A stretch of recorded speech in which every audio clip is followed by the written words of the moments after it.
With my DI, but I kept looking at the videos and be like, no, it's not like DI, but it was. But I thought it was you in the video and not me. So I couldn't find it because I kept getting us mixed up. Good. Affirmative. I caused confusion. I cause mass chaos. Menace to society. My existence is a consequence of that. Also, our part minimum 10 live, love, laugh. Merchandise. So holders. I was talking to Rebecca walking back to the stop sign. You go mad rage right Could be. I mean, our living room is decent. The living room is decent. I haven't seen it. You have not seen it. I haven't been there. I think minimum 10 live, love, laugh merchandise. The couch can be couch pillows, live, love, laugh, wallpaper. Okay, you know how there are those like recycled wood things from like things that like old wooden barrels. Yeah. We have one, and You're like a over it shed. painted is live, laugh. Yeah. I have a fire. I found a fire hydrant. And I found one. And I took it. Found what? A fire hydrant. It wasn't connected to anything, so I took it. And I don't think that's a crime. I'm gonna clean it. I thought that was connected to something. So I showed you the dual push thing that's put onto the wall and how it goes. So you know how to get out of Ridgecrest. There's that like the Ridgecrest parking lot. There's that thing you push on the door. So that thing that's on the door now Oh, is new. no, I remember it falling off. There are 13 command strips holding that push thing. This is my dad. I know it's great. No, I think we should take it back off. Because I couldn't get that, because I can't like, have access into the parking lot of Ridgecrest. But when it was off, I could just open the door and do it. I know, it's crazy. So it's a take it off. I know.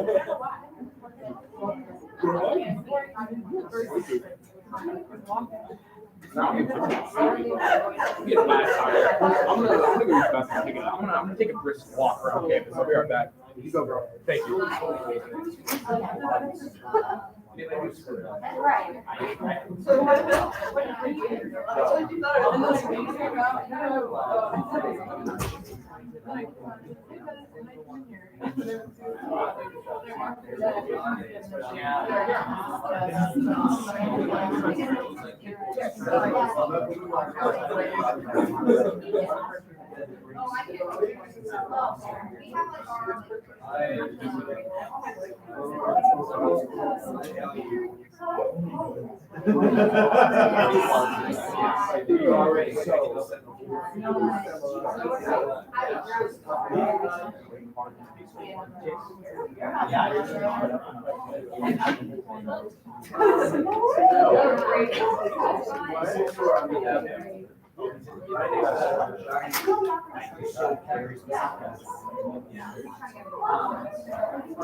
Well, hello, everybody.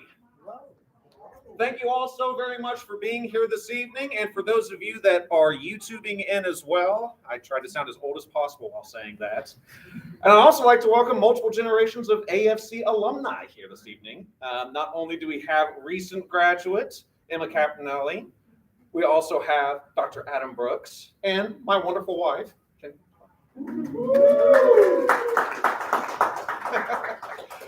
So this evening, this is the Alabama Forensic Council, our competitive speech and debate team here on campus this year. And to get us started this evening, we're actually going to be prepping debate, and we need your all's help for this as well. So I'd like to introduce Isaac Sherman and Andrew Schmidt, if you all wouldn't mind stepping up here, please.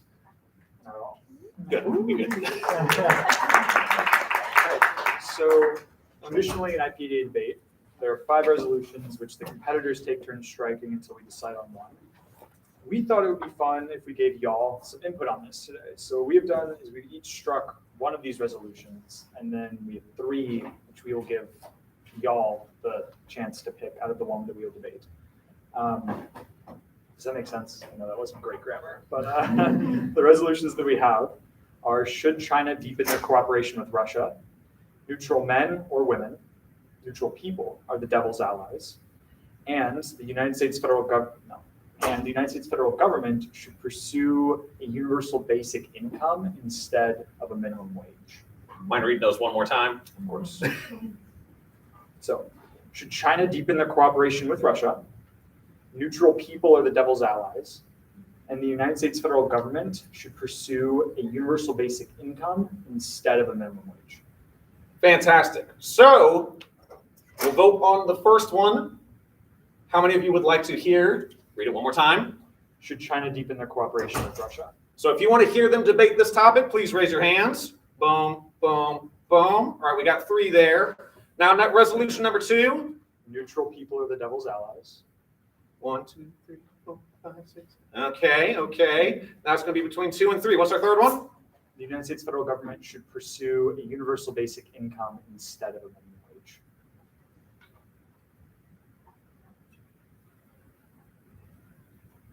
I do believe that one won. Okay. All right. So what they're going to do now is they're going to move across the hallway and they're going to be prepping while you all get to see some speeches. They'll be back here in a little bit to hopefully do a good debate.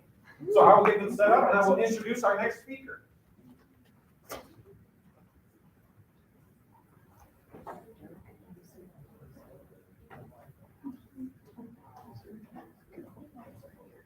So our first speaker this evening is Anna Kupai, who will be performing extemporaneous speaking. So Anna showed up about a half an hour earlier, just because that's who she is.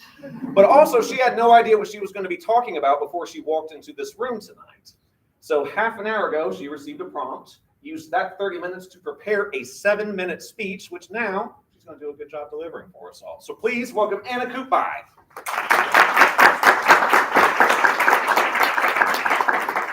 And can I ask who will be doing time signals? Okay, perfect. Enter the Turkish city of Kilis, and you find a vibrant community filled with culture, music, and food. The New York Times on October 21st, 2021 explains, Kilis citizens talked to the New York Times and explained their city was their most proudest achievement.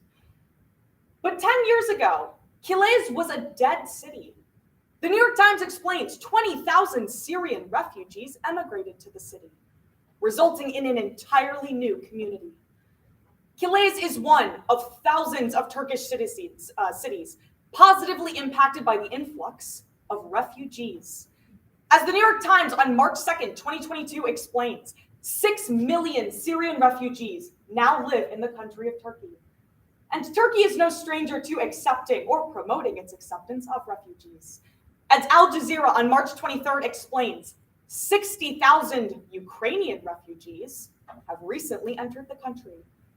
With 1.5 million Ukrainians seeking a new home during this Ukrainian-Russian crisis, Turkey has come along as a place to accept these refugees and help them find community. But Turkey is not without critique, learning from its past mistakes with the Syrian refugee crisis.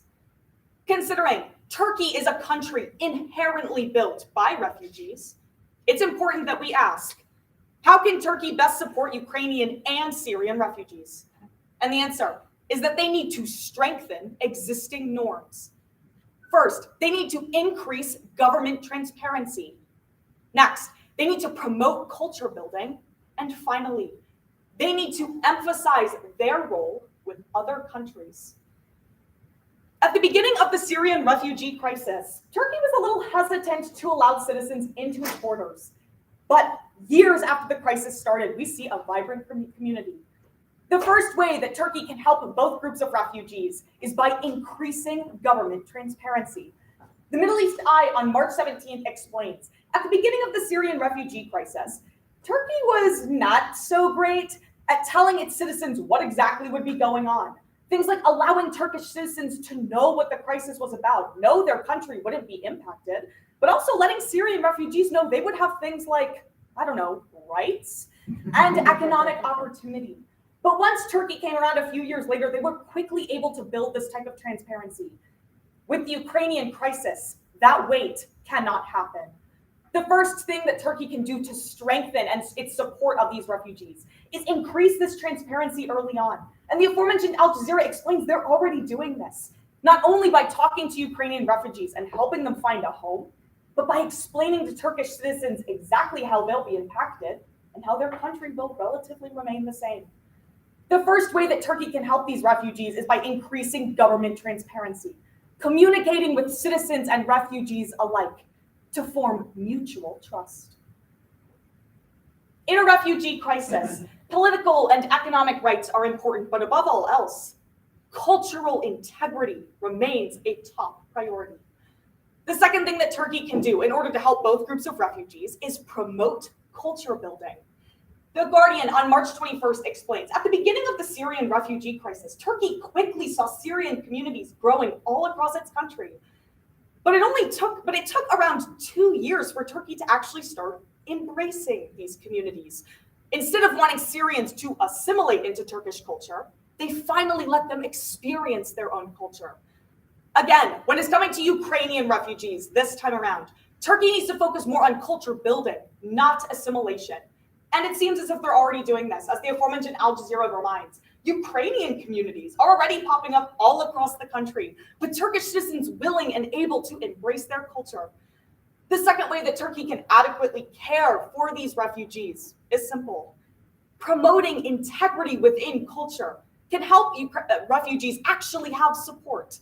Because above all else, a feeling of home only comes when you realize your culture is a part of the community. Turkey has around 6 million refugees living within its borders. And for a while, it did this completely alone. It can't do that anymore. To find a way that it can help two groups of refugees by strengthening existing norms is by working with outside allyships and partnerships.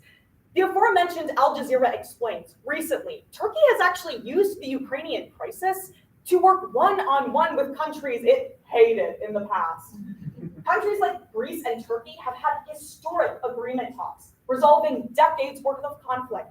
And as AL Monitor on March 22nd reminds, Turkey and the European Union are on better terms than they've ever been before. This is the perfect opportunity for Turkey to use new allies to support incoming refugees.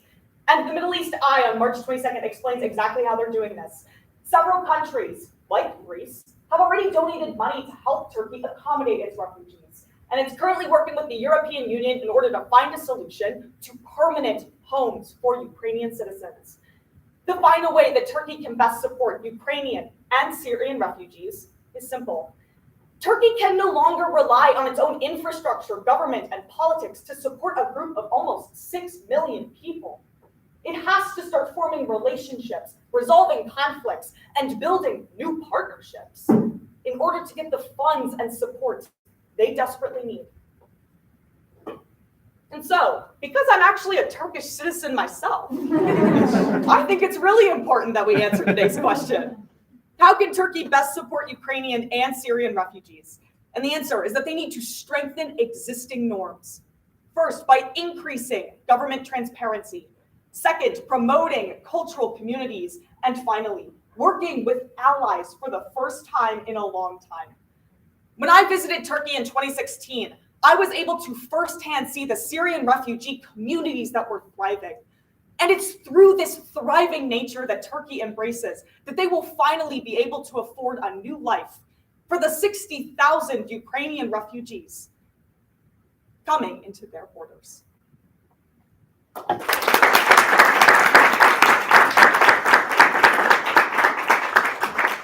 Thank you so very much, Anna, for demonstrating limited preparation speaking, which, as you can see, works really well whenever you haven't planned to write your paper until the night before. However, we're going to shift gears now to public address as one of our next genres, specifically the event of communication analysis. Our next speaker, Bhavna Ravala, will be presenting their communication analysis speech, in which they take a communication artifact that exists in the world and take an academic lens through which to view it. It sounds really boring in description, but she's going to make sure it's not. Next up, let's welcome Bhavna Ravala.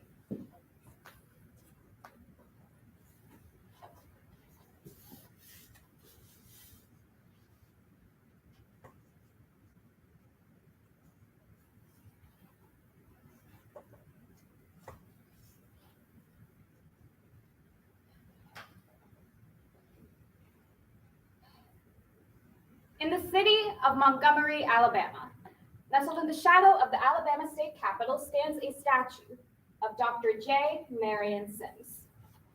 The Montgomery Advertiser on June 11, 2020 calls this statue something of a mystery. Dr. Sims was not born in Alabama, nor is his body buried here. His connection to the state comes from the work he did here that earned him the title Father of Gynecology. His experimentation on enslaved Black women. This statue has withstood countless think pieces and online petitions calling for its removal. One Black artist, Michelle Browder, told the San Francisco Chronicle on March 26, 2021, that she decided to take matters into her own hands by creating a new monument, the Mothers of Gynecology. These radiant statues of Anarcha, Betsy, and Lucy, three of the women who were tortured by Sims, were unveiled in September 2021 and defy the world to erase their story. As America reckons with how to remember the deeply entrenched racism of its past, the Mothers of Gynecology Project is seeking to reshape the public memory of that racism by drawing attention to those who've suffered under it, leading us to ask, how does the Mothers of Gynecology Project rhetorically center the Black women erased by history? To answer, we'll turn to the article Mapping Monuments, Shaping Public Spaces and Cultural Identities by Nuala C. Johnson, published in Visual Communications in 2002. This model is ideal because it explains how public monuments influence societal recollections of historical events. Today, we're going to understand Johnson's model, discuss how it applies to the Mothers of Gynecology Project, and finally, draw critical implications. These statues are more than just a tribute. They're untold history coming to light. Johnson explains that monuments influence memory through three main tenets: physical commemorative sites, interpretative apparatus, and development of public memory over time. First, the physical commemorative sites of our monuments provide focus for what we remember, but also what we forget. In the example of Confederate statues, these are obviously mostly located in the South. Johnson explains, building these statues across the former Confederacy was how white Southerners made peace with their loss of the Civil War without actually confronting their crimes of seceding and defending slavery, leaving little room for Black history in these spaces. Second, all monuments have an interpretative apparatus. This apparatus masks the overarching social ideas behind the monuments, such as the racism of the Confederacy, and instead draws attention to the creator of the monument's intent. With Confederate statues, the leaders of the Confederacy are depicted as heroes, bravely defending their homelands, rather than rebels and slave owners. Finally, this all leads to the development of public memory over time. Johnson explains, Confederate statues have successfully made the Civil War about Southern pride rather than the evil of slavery. And as this notion persists, more statues are constructed, cyclically perpetuating this development of memory over time. For instance, a Tennessee statue of Nathan Bedford Forrest was constructed in 1998, with the designer stating, somebody needs to say a good word for slavery. Now that we understand Johnson's model, let's examine how artist Michelle Browder is applying it through the Mothers of Gynecology Project to deconstruct Dr. Sims' legacy. First, the physical commemorative site of this project was carefully chosen. It stands in Montgomery, the same city where Dr. Sims' statue is located, and actually very close to where he conducted his experiments. After being excluded from this space for so long, the Mothers of Gynecology Project is reclaiming it by ensuring the impact of these women is known in the city where they were tortured. Second, Browder shared the interpretative apparatus of this project with Hearsay Media on March 26, 2021. Anarcha stands 15 feet tall, a warrior of a woman who endured over 30 operations without anesthesia. Betsy is 9 feet tall and depicted as pregnant, a nod to the field of obstetrics that was influenced by her. Lucy is a comparatively small 6 feet tall, a survivor who persevered despite falling critically ill post-surgery. These women are depicted as the distinct individuals they were in life, not just a generic tribute, leaving room for the other unknown women who also suffered under Sims, an open interpretation for how they should be represented. In addition, the Los Angeles Times on March 5th, 2021 notes that these statues are all built of recycled materials, symbolizing both how Black women have been treated historically, but also beauty that can be found in discarded things. Finally, the development of public memory with this project is currently in progress. The Mothers of Gynecology Park in Montgomery officially opened on February 27th of this year at the inaugural Day of Reckoning Conference, introducing attendees to the history of these women and their impact on healthcare. The project website notes, future plans include opening the More Up Travel Center and the Creative Chambers Museum in Montgomery. These sites will work together with the statues to educate the surrounding community about the unknown history of these women, eventually cementing their place in public memory. Returning to our initial question, how does the Mothers of Gynecology Project rhetorically center the Black women race by history? It does so by taking the same method of memory development traditionally used by those in power and using it to reclaim history. The implications for our public monuments are twofold: protecting against historical erasure and recontextualizing monuments. First, the Mothers of Gynecology Project, as a direct response to Dr. Sims' statue, protects against historical erasure. The Georgia State University Research Magazine on July 8, 2021 notes, the lack of Black primary sources from the post-Civil War South directly contributed to the whitewashing of that era of history. As Johnson's model has shown us, without visible evidence of marginalized experiences, white Southerners were free to construct the narrative they saw fit. The Mothers of Gynecology Project is not alone in confronting this narrative. NPR News on September 22, 2021 discusses a Richmond statue of Robert E. Lee was replaced by the Emancipation and Freedom Monument, commemorating the abolition of slavery. Statues like these signal a wave of monumental change, enshrining true history instead of burying it. Second, the Mothers of Gynecology Project recontextualizes monuments and sites of learning. In addition to statues, this project also consists of a travel center and a museum, documenting the true history of Anarcha, Betsy, and Lucy. These statues are far from ornamental, but part of a larger movement to educate the surrounding community. Statues without substance collapse beneath the weight of public memory and become vulnerable to narrative co-opting, as with Confederate statues. The National Park Service on September 14, 2021 reveals, Robert E. Lee never wanted statues in his honor, saying they only keep open the sores of war. His message was ignored as former Confederates weaponized his image to create a false and racist narrative. The Mothers of Gynecology cannot truly confront this narrative without widespread education that actively denounces America's long-standing legacy of systemic racism. Statues like those of Dr. Sims should be criticized, removed, and ultimately replaced. After discussing Johnson's model, its applications, and implications, it's clear that the way we remember history behind monuments is changing. The Mothers of Gynecology Project can never undo the pain that an Anarcha, Betsy, and Lucy experienced, but it can reclaim some of the history that was stolen from them and countless others, restoring them to their rightful place in American memory.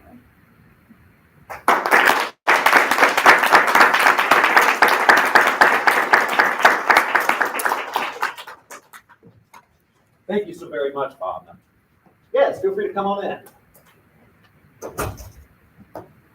In addition to limited preparation, speaking, and public address, We also have a third genre, which leans much more on the performance side of things. Alex Brubaker, a first-year member of our program, is going to be performing dramatic interpretation, in which he has taken a longer performative work and edited it down to 10 minutes, and he will be embodying it for us next. Please welcome Alex Brubaker.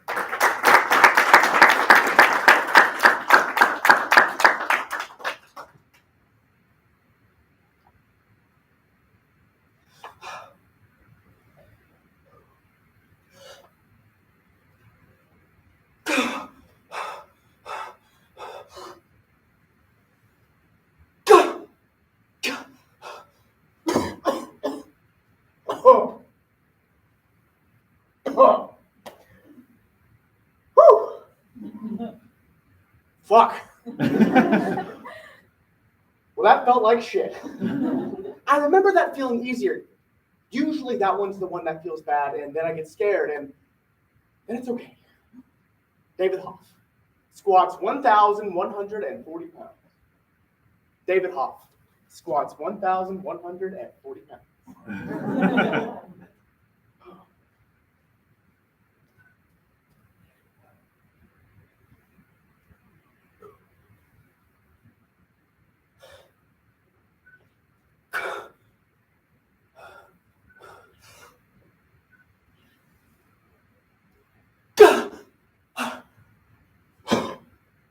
Oh. Oh. Time to throw up. We're fine. Whew. Welcome to powerlifting. There is not a lifter on the planet who doesn't know the name of the world's most controversial gym, West Side Barbell. I mean, I've seen a lot of people go out. A lot of people go out. And I've seen a lot less come in. People don't really understand the type of attitude you need to be here.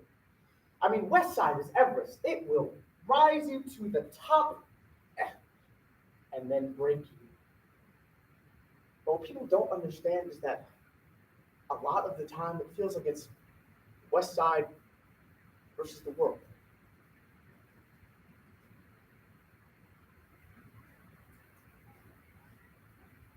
The alt-right has claimed yet another spot for recruitment, the gym.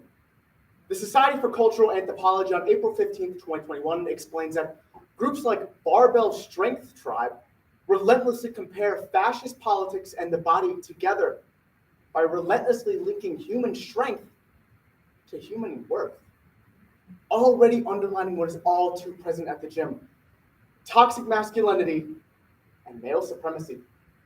West Side Barbell, a gym whose current address can't even be found online due to their dangerous acts, is a perfect example of why we have to talk about this niche community in the new era of toxicity and destruction that they breed. West Side versus the World by Michael Funk.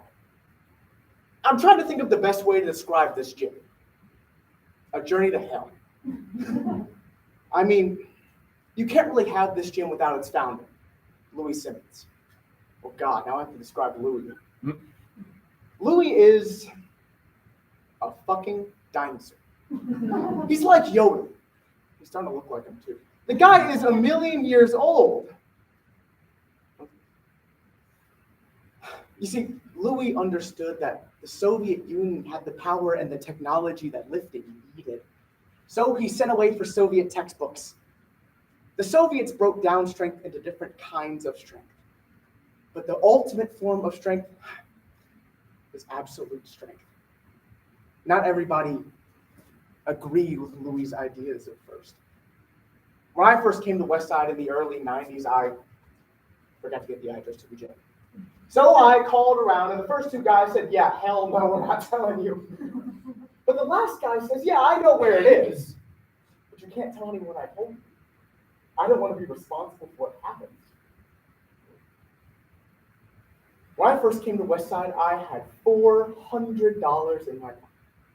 I remember lying to my dad. I said, yeah, my apartment's great. Roommate's great. TV's awesome. And then I would look at the ceiling of the car I was living in and think, what the fuck are we doing? That's what it meant to wear a West Side t-shirt. The first time I met Louis Simmons, he threw a bench press t-shirt at me and said, "Let's see how much you can put up, kid." Bench 400 pounds that day. I was 15. Only two things ever got you actual respect: weights and attitude, and I had plenty of both of them. Yeah, they called me names. Because when you get to the top, everybody wants to rip you apart. Louis used to look at me and say, "I bet your arms are so short you can't even jack off." What? My arms are fine. But they were going to learn mine. Because I was going to do everything I said I was going to do. The day I lifted 840 pounds, it felt like nothing. I should have done more. And then 2 weeks later, I was in the hospital. Kidney replacement. You see, every morning since I was about 16 or 17, I wake up and I vomit. Then by the time I was 24, 25, kidney replacement. Then 2 weeks later, I came back and I squatted 1,000 pounds. Because even on dialysis, I never missed a day of work. I never missed a work day.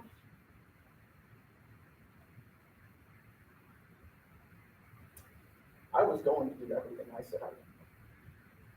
And the only thing I had left was to squat 1,200 pounds.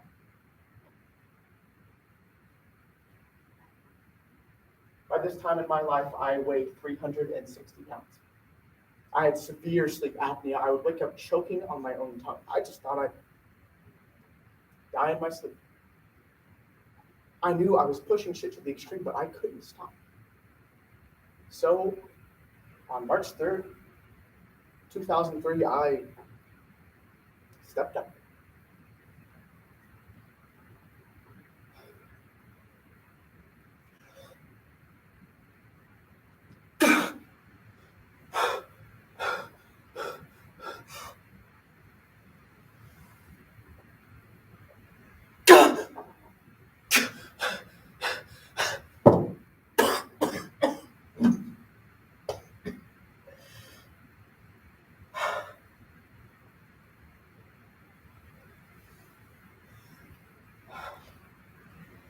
And I squatted 1,200 pounds.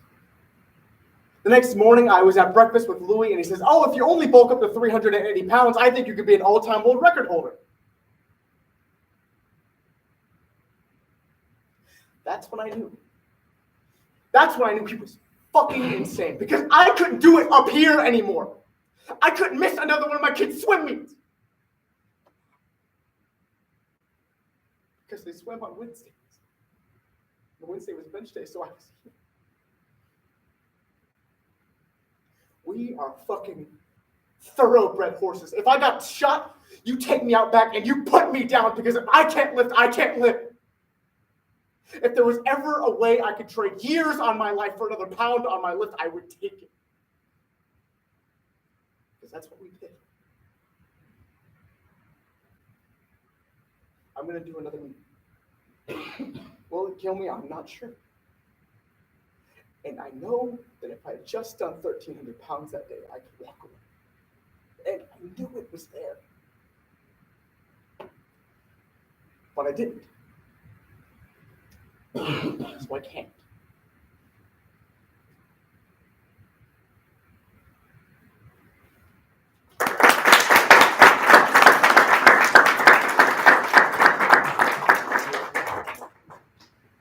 So as these performers have been completed, we are still waiting for our debaters to go. So we have one more performance in the meantime, though. We're going to shift right back to informative speaking, another form of our public address events, welcoming our next speaker, Jessica Stiers.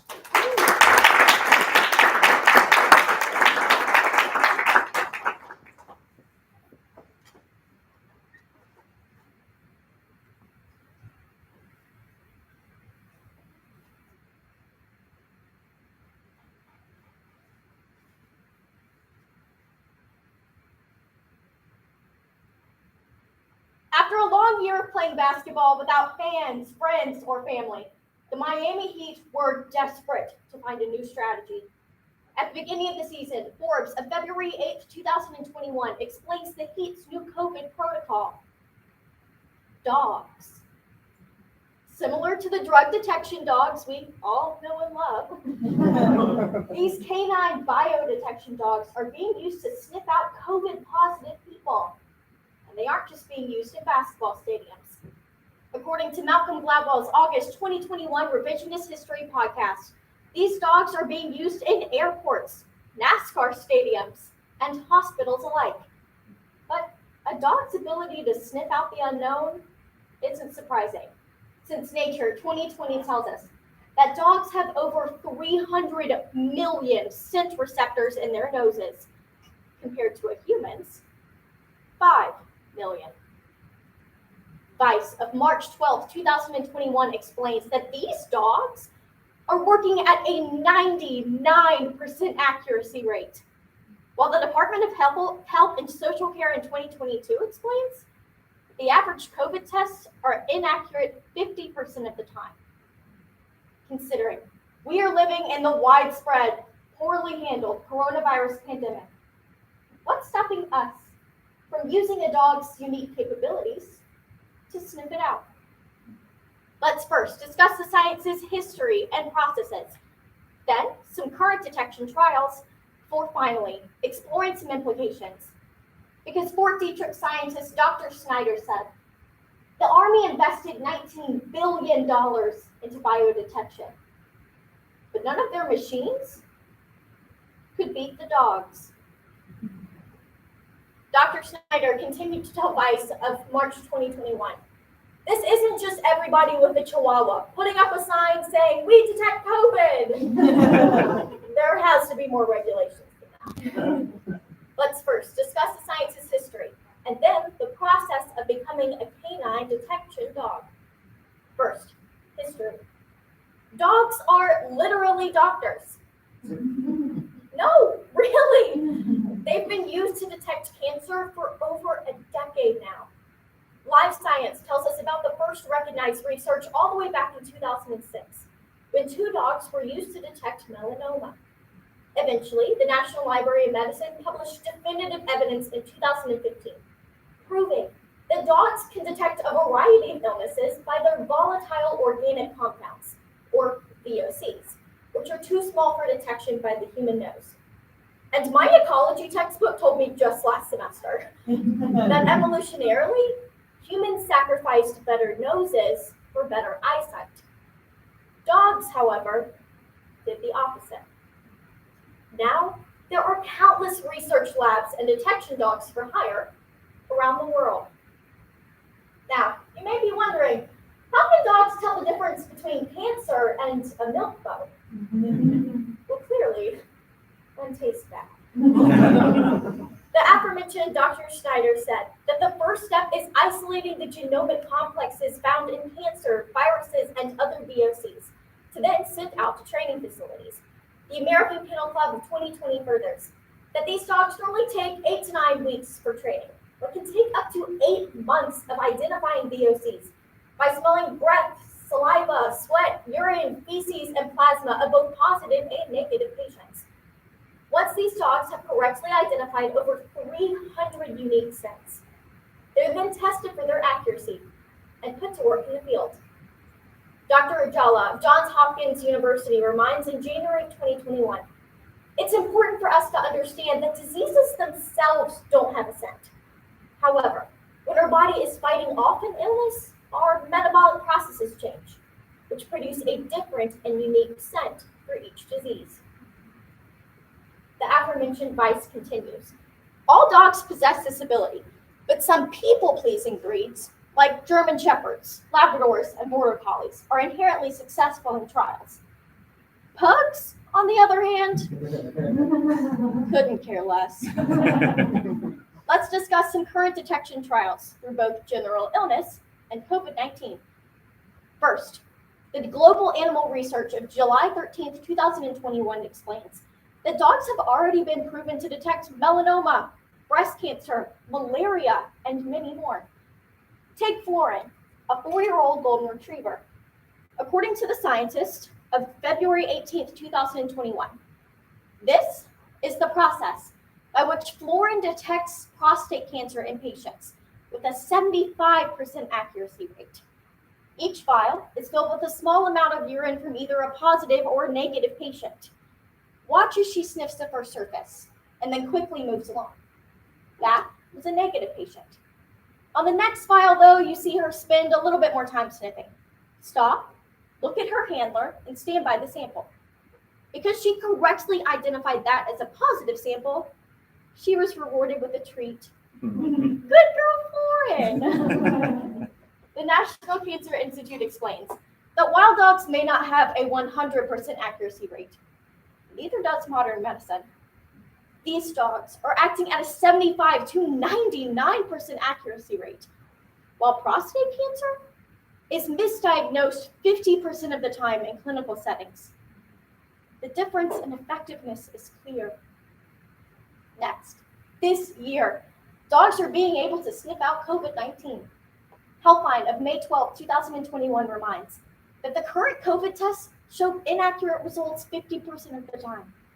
But those dogs used by the Miami Heat have a 99% accuracy rate. And they're doing it cheaper too. Dr. Snyder compared prices and found that the average COVID test costs $150. But each test using a dog costs $2.50.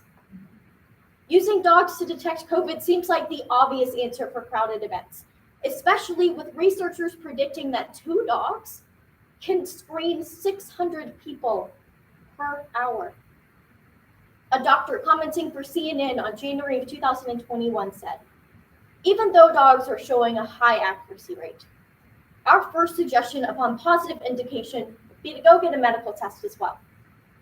Dogs simply aren't trusted enough to be the sole deciding factor.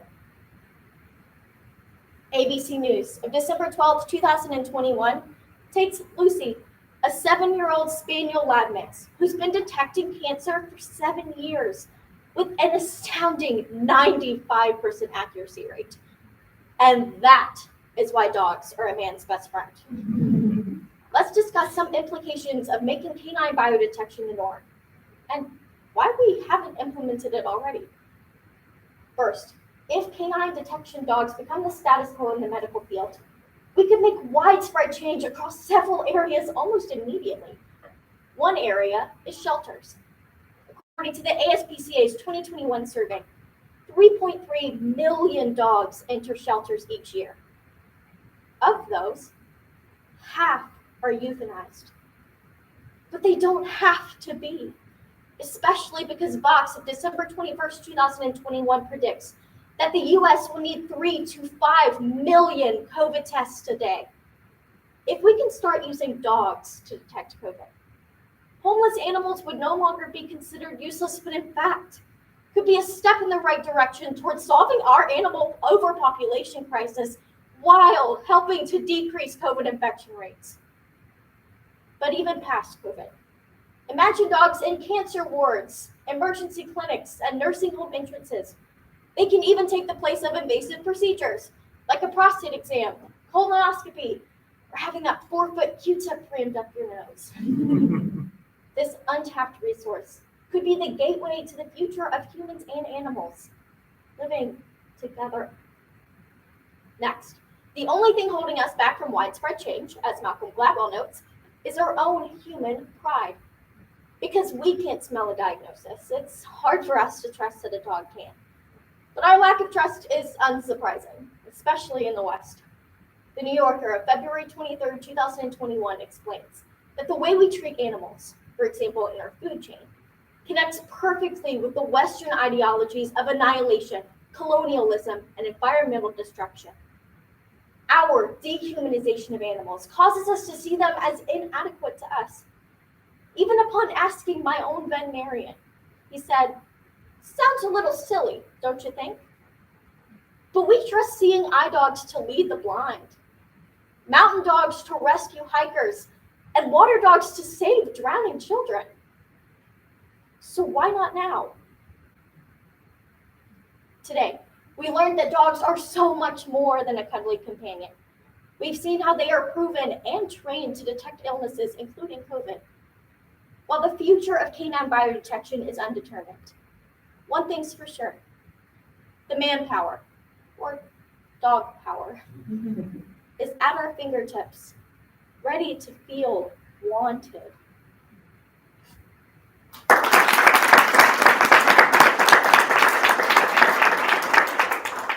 Thank you so much, Jessica. Meanwhile, cats could care less. Go check on our debaters and see how we're looking. In the meantime, feel free to stretch, wiggle, whatever you need.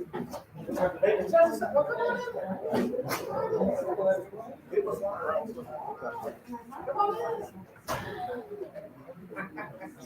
I'll be back. Yes. Okay. That just happens. Hit me hard. Really? You okay? No, I'm dying. Don't die.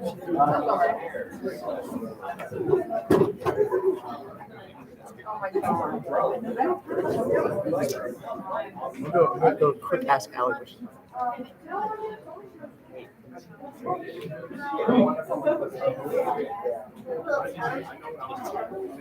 Pull this stuff. Share it.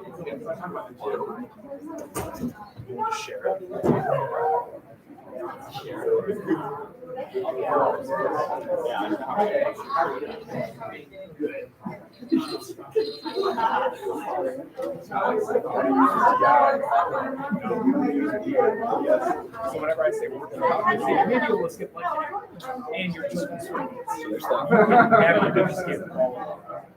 Okay. I'm like, okay. Okay.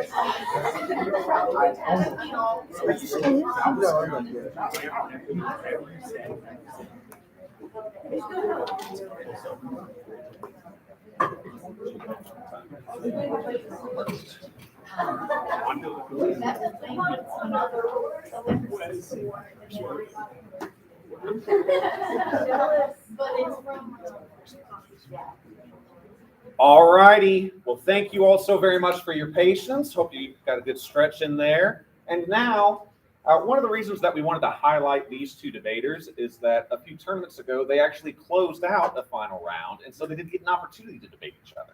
So we wanted to provide you all with at least a little bit of fun for them too. So without further ado, Andrew Schmidt and Isaac Sherman.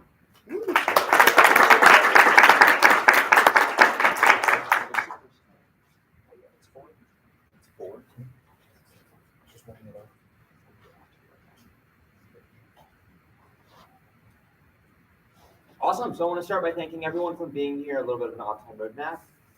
The Alabama Forensics Council hasn't had a super competitive debate squad in a couple decades, so it's huge to have the support and to be here. So thank you all. Great job. Very happy you guys. Also, thank you for Andrew.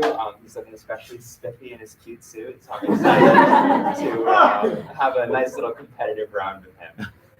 Today's resolution, for those of you who don't know, is, and I'll start my time now, the U.S. federal government should implement a universal basic income instead of a federal minimum wage.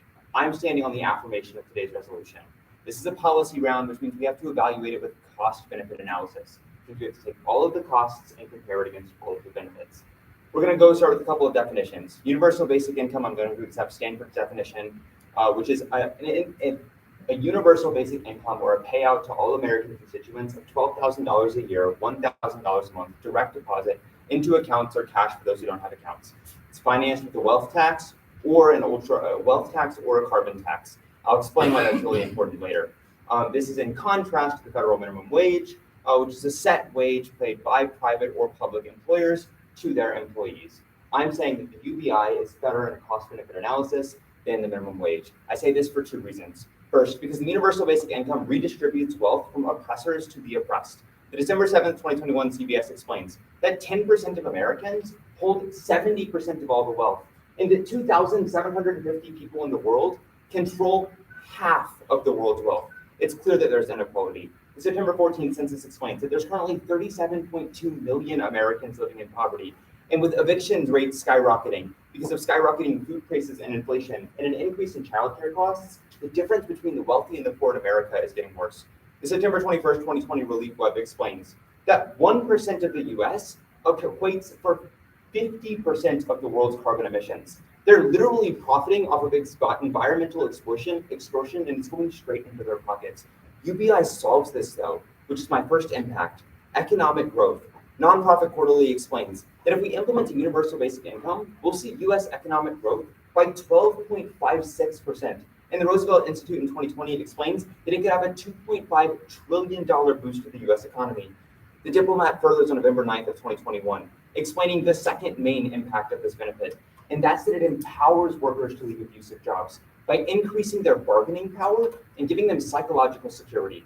Now, look, we're college students. Whenever we end up graduating, we're going to get a good job, we're going to do well, and we're going to be fine. But for many Americans, that's not the case. It's especially not the case for women in domestic violence centers and that are in domestically violent relationships. The February 6, 2021 Yuba Lab explains that Women's Aid reported that 1 in 5 women don't leave abusive relationships because they don't have the money to.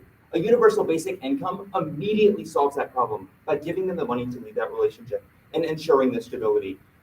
Most interesting, though, is that while this could cost a lot of money, the net cost to the UBI when you offset it with the economic gain is only $500 billion, less than we spend on the US military. The second reason why you're going to be affirming in today's rep round is because the minimum wage misses the mark. Vox on March 17th of 2021 explains that the minimum wage increases at state levels have only stabilized poverty rates in the United States. We saw an increase in poverty during COVID, but what's interesting is 39 million people ended up being put out of jobs. And we've seen a rebound in the markets, but it's not where it was before. The July 4th, 2021 New York Times explains that this trend occurred before COVID. Automation is displacing US workers. It doesn't matter if you increase the wage they have to be paid if they don't have a job to work in. This is specifically true for retail and food security. When was the last time you actually ordered from McDonald's food worker? In every place I've gone in the last few months, I've ordered at a machine, putting in my order myself. Jobs are being automated, and the jobs that aren't being automated are becoming increasingly complex, where the cognitive capacity of Americans hasn't upkept the ability for them to perform work. They literally can't hold those jobs. So implementing a minimum wage tax isn't going to help them. The September 20th, 2021 Vox confirms that these jobs are falling behind, and it specifically hurts folks with people with disabilities, specifically because they are allowed to be paid under a minimum wage, which is the main impact of the automation you mentioned. I urge a strong affirmative ballot. I do stand ready for cross. You can sit for cross. So we'll give the time. So first off, I'd say great speech. Let me just give a couple of questions here. Are you going to be funding this with a wealth tax or a carbon tax? So, next, do you solve for this automation that's displacing newspapers? No. Next, talk about how we see a few states increasing the minimum wage to stabilize their poverty rate. So isn't that a really good sign that just a few states adopting this raise minimum wage stabilized poverty in America? no. The poverty rate is too high in America. People shouldn't be in poverty in the most developed country in the world. Sure. So the net cost is negative $500 billion, yes? Yes, sir. Well, that's sure. Yes. Because you're cute. And how much money is it? So you said this is a net cost of $500 billion, but how much is this going to cost us annually? The forecast said 2.5 trillion. That's what the Roosevelt Institute said in 2020. Not an economist, but I'm going to go with what they said. 2.5 trillion is fine.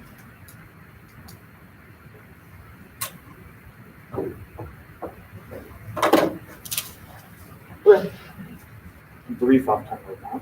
Isaac, as always, thank you for debating me today, and all y'all. I really appreciate you coming out to support us as well as the rest of the team. It really means a lot to us. Seriously, thank you. But I can go ahead and begin my time now. I stand in negation of today's resolution. The United States federal government should implement a universal basic income instead of a federal minimum wage. So I'm going to go ahead and agree with both my opponent's framing as well as definitions. It's pretty clear about the parameters of the act. I'm going to offer a few disadvantages to my opponent's plan before providing the advantages of my own, as well as arguing against some of the responses that my opponent has frontlined on my plan. So let's begin. The first problem with universal basic income is that it is inherently inefficient. This is Insider on November 2019, who explains that the idea of a universal basic income goes against every idea of what government support should be. That is, we should be supporting those who actually need it. It makes no sense that we should be paying the richest 5% of Americans $12,000 a year, which is the exact same amount that we'd be paying the poorest 5% of Americans. It makes no sense that we'd be wasting money on those who don't need it. Furthermore, we looked at the Economic Strategic Group, also in November of 2019, who explains the crowd-out effect. The problem is the immense cost of the universal basic income. Then my opponent says that it would eventually provide $2.5 trillion in economic benefits. And then he says that's exactly how much it's going to cost, before stating that the net cost is only negative $500 billion. I want him to rectify this disparity, but overall, if you provide $12,000 a year to every American, that is going to cost about $2.5 trillion. That's what I have, which is 75% of the federal budget.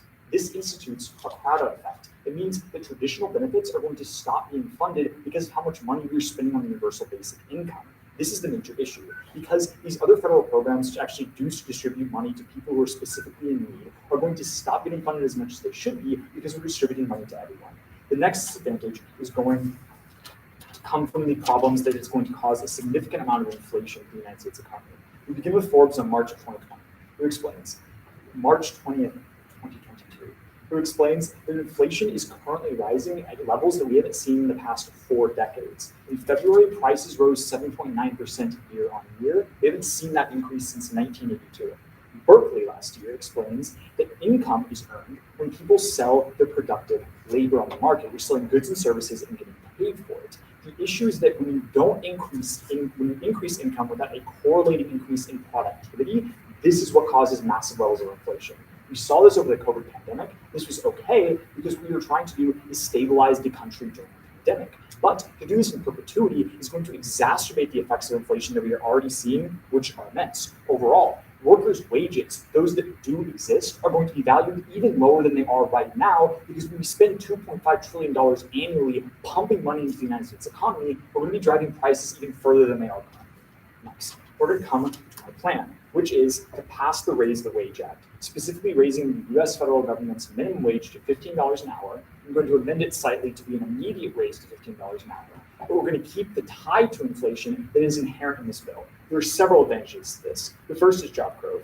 The American Progress Center on November of 2021 explains that states who instituted a higher minimum wage actually saw a much more rapid recovery from the COVID pandemic. My opponent actually agreed with this when he told you that a few states that have raised the minimum wage created a reduction in poverty overall for the United States economy. Basically, if just a few states can have this outsized effect on the entire country, doing it to every single state would have an even greater impact. Next, it explains how businesses attract skilled workers when they raise pay benefits. Overall, we can see this is not really to benefit the United States economy as a whole, but the specific businesses that make it up.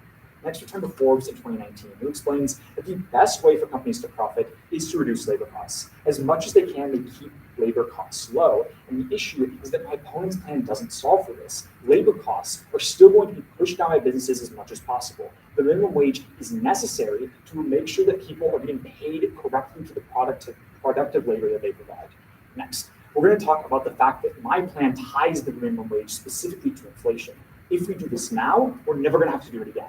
If we pass my opponent's plan and want to keep up with the massive effects of inflation that his plan itself will cause, then we're going to have to continue to return to this issue every single year and keep increasing the universal basic income. But again, that's going to keep driving up the inflation rate. It's a never-ending cycle. But by raising the minimum wage and tying it to inflation, paying people for the productive labor that they generate for the economy, we're never going to have to come back to it.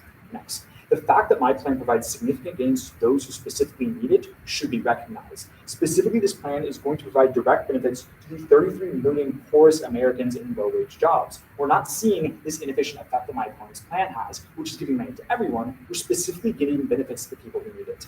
Next, we turn to the fact that inequality is indeed rising. The Pew Research Center agrees with my opponent when it says that inequality is rising, but again, turn to the plan that actually solves for it. For all these reasons, I urge you to think about it. Ready for a cross? Thank you so much. Good speech as always. Thank all of you guys as well. Had a couple real quick questions.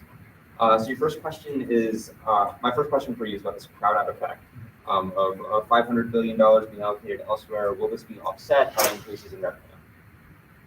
Well, you claim it will not be offset by increases in revenue. You claim that the net cost is negative $500 billion. So I would say that it's not.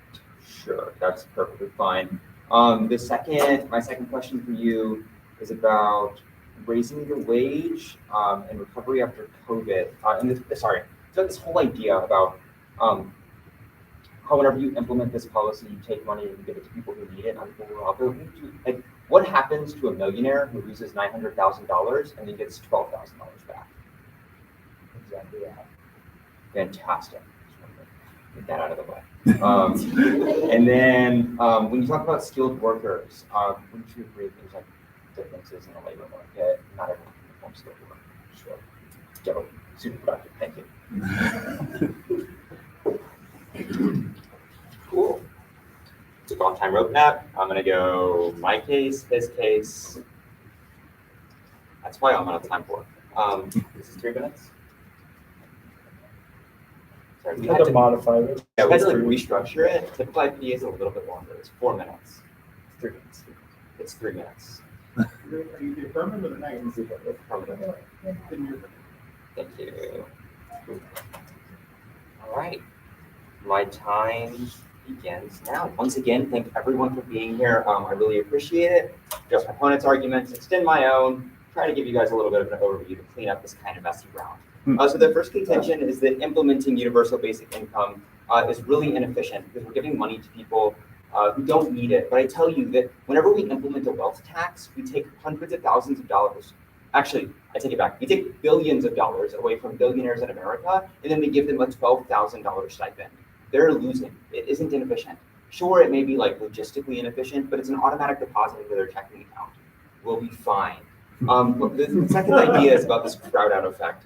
This $500 billion that we're going to end up costing. And I tell you that the universal basic income does cost $500 billion. And what's really interesting about this is that $500 billion is net after economic growth, not net after increases in tax revenue. So that $500 billion will be offset whenever we implement the carbon tax and the ultra wealthy tax. The crowd out effect isn't going to happen. Also, we know social services are really inefficient. If we put cash in people's pocket, let them spend the money the way they want to. The second argument about inflation is really interesting. And it's just true. Inflation is going to go up when you give people money. It happened when we did COVID relief. My argument is that the benefits outweigh the costs. Of course, there's costs of implementing a universal basic income, and inflation is going to be one of them. But for 37.5 million Americans that are facing evictions and living in abject poverty, I don't think they care if they're going to be getting more money to buy food. Then this third contention is about raising wages. Sure, we may see job growth, but I tell you in my speech that those jobs aren't going to be filled, specifically because we're in the midst of worker shortage because people want to leave abusive jobs. And second, because raising the wage doesn't increase the availability of accessible jobs. Jobs become increasingly complicated. Cognitive capacity is limited in America. Not everyone is capable of performing high labor skilled jobs. Those people are being left out right now. Increasing the minimum wage doesn't help them. Implementing a universal basic income does. It also helps me. A little bit biased. That's his case. The last argument is that we can do it now and never again. Of course, but for 30 seconds, it's really easy for us to say that we don't have to do this again. But for millions of Americans, that's not the case, especially for the 1 in 5 women that are living in domestically violent relationships that they can't get out of it. That's terrible. So let's go on to my case. Extend my first argument about UBI distributing wealth. I've kind of extended this generally, but we have exacerbated wealth inequality in America. We solved this with the universal basic income by taking large amounts of money from the really wealthy people and redistributing it to people who need it. That's exceptionally efficient. The second is that minimum wage literally just misses the mark. We ignore people with disabilities and people that are incapable of working. And while I don't solve for automation, which is really important in this round, I offer a solution for the people who lose their jobs because of automation. I can't prevent jobs from being automated, but I can prevent the effects. Thank you.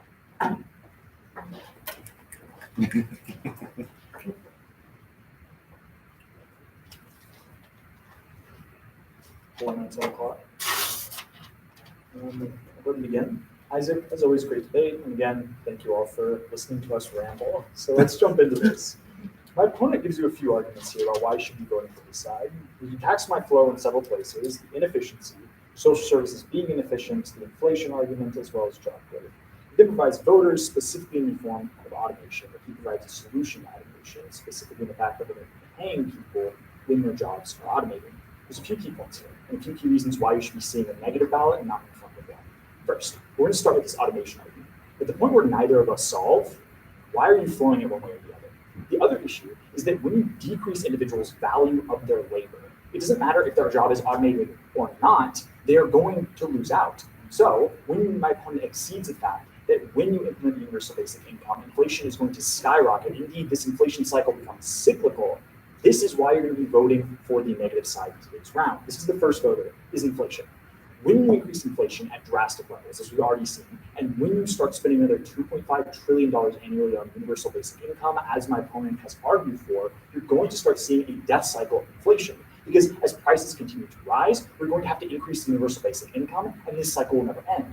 But when you're increasing paying people for their valuable labor, you're actually paying them what they deserve. This doesn't manifest because these increase in payment is offset by the value of the labor that they produce. Specifically, I'm actually solving for this inflationary crisis that we're seeing in America because we're actually paying people what they're worth. Furthermore, I'm reducing its effects. But we can next look at the fact that when we're talking about inequality, once again, the reason why inequality has increased so much in America over the past few decades is because the minimum wage has increased. It's been over 20 years since we've increased the federal minimum wage. And if we don't continue to do that, then the richest Americans are going to continue to make more money. Again, I'm trying to benefit only the bottom few Americans. My opponent says we're going to tax the rich so much that it's going to even out, but he doesn't provide you specifics. He just says we're going to institute some abstract wealth tax. Furthermore, I'm once again questioning why that is necessary when we can just pay the people who deserve to make it more. Next, we're going to look. Honestly, we didn't have to write this all, but I will return to this idea of job growth. Specifically, the reason why a lot of Americans aren't working isn't even because they can't, it's because they won't. Their labor is being undervalued by corporations across America. And at the point where the good or service you're selling is you're not being paid for it at the rate you believe you deserve, you're not going to continue to sell that good service. You're not going to work. If you actually want to put people back to work in the jobs that they can do, ones which are not automated. America is a highly service-oriented economy. We're talking about literally bartenders, waiters. You're going to be raising the minimum wage because these jobs are not going to be automated anytime soon, and because people aren't working in them because these jobs literally aren't paying them enough to do so. So this issue of automation is in the abstract and the distant future an issue, but right now we have to be paying people more for the jobs that they should be working for. My opponent says that benefits are an issue in general, that they're very inefficient as a whole, and we should allow people to spend the money in any way that they want. And this is a really interesting argument, and actually a pretty good one. But at the end of the day, the idea of government benefits as a whole is to pay the people who need it. My opponent doesn't argue against this. The idea of universal basic income is to provide. The idea of universal basic income is to provide money to everyone. The idea of government action, government benefits specifically, is to provide money to those who need it. At the end of the day, we're going to be voting for the negative for three reasons in today's debate. The first is inflation argument. At the point where my opponent argues for a death spiral of inflation and cannot solve for it, we're going to be voting for the affirmative. Because even in the jobs that we do have, even in the universal basic income that is provided to them, this is going to be inherently less valuable as time goes on. Next is inequality. I am actually trying to reduce inequality by paying the poorest Americans more. Again, 33 million people are going to directly see a benefit of this. 33 million are going to be lifted out of poverty because we're paying them more, because we're paying them what they deserve. Finally, we can look at this idea of job growth. I'm going to be writing job growth, but I'm out of time.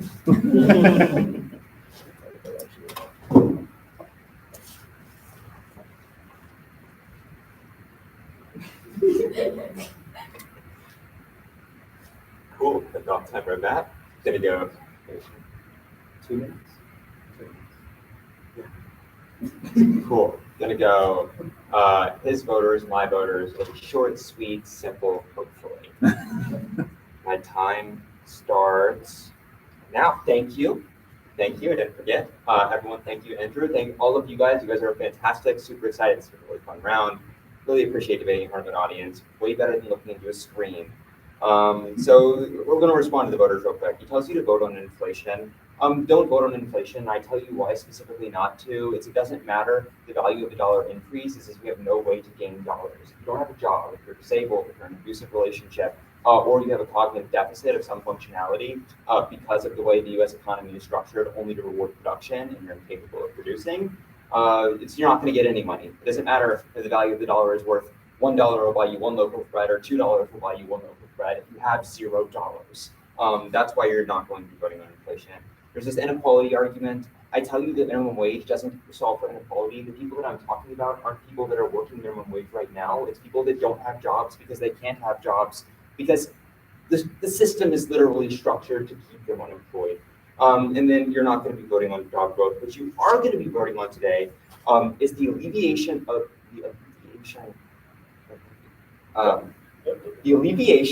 inequality in the United States, and the ability to help disabled people and women in abusive relationships. This was largely uncontested throughout the round, and it's going to be the reason why you fill out. And it's really simple: one voter. This is why you're voting.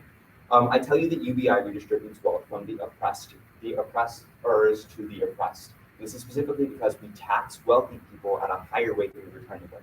Sure, it's inefficient, but it saves lives. Specifically, it saves the lives of people incapable of working, people with disabilities, people in abusive relationships. It doesn't respond to the 1 in 5 statistic. And so it's really important that you extend that throughout the round. The reason why you implemented universal basic income is because it immediately solves for people that are fundamentally incapable of working. Look, I urge a strong ballot, partially on my own behalf, but partially on behalf of everyone that I've advocated for throughout this round. So thank you guys so much, and I've really enjoyed this.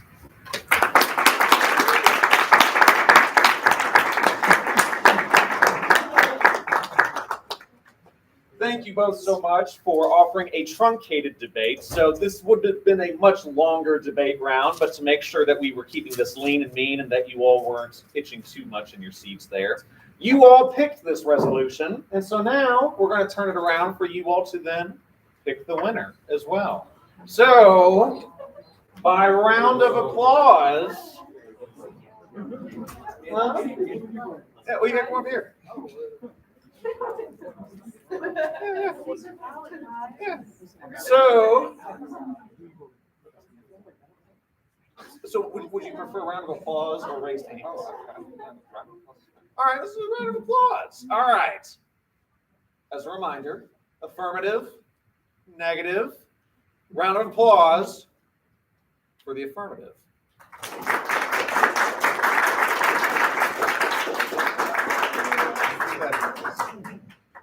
By round of applause, vote for the negative.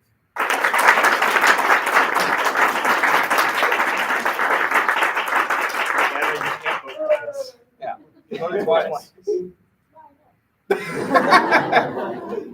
I couldn't really tell a difference there, so let's do it one more time, and let's actually be decisive here.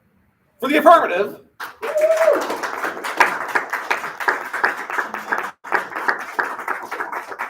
All right, and for the negative.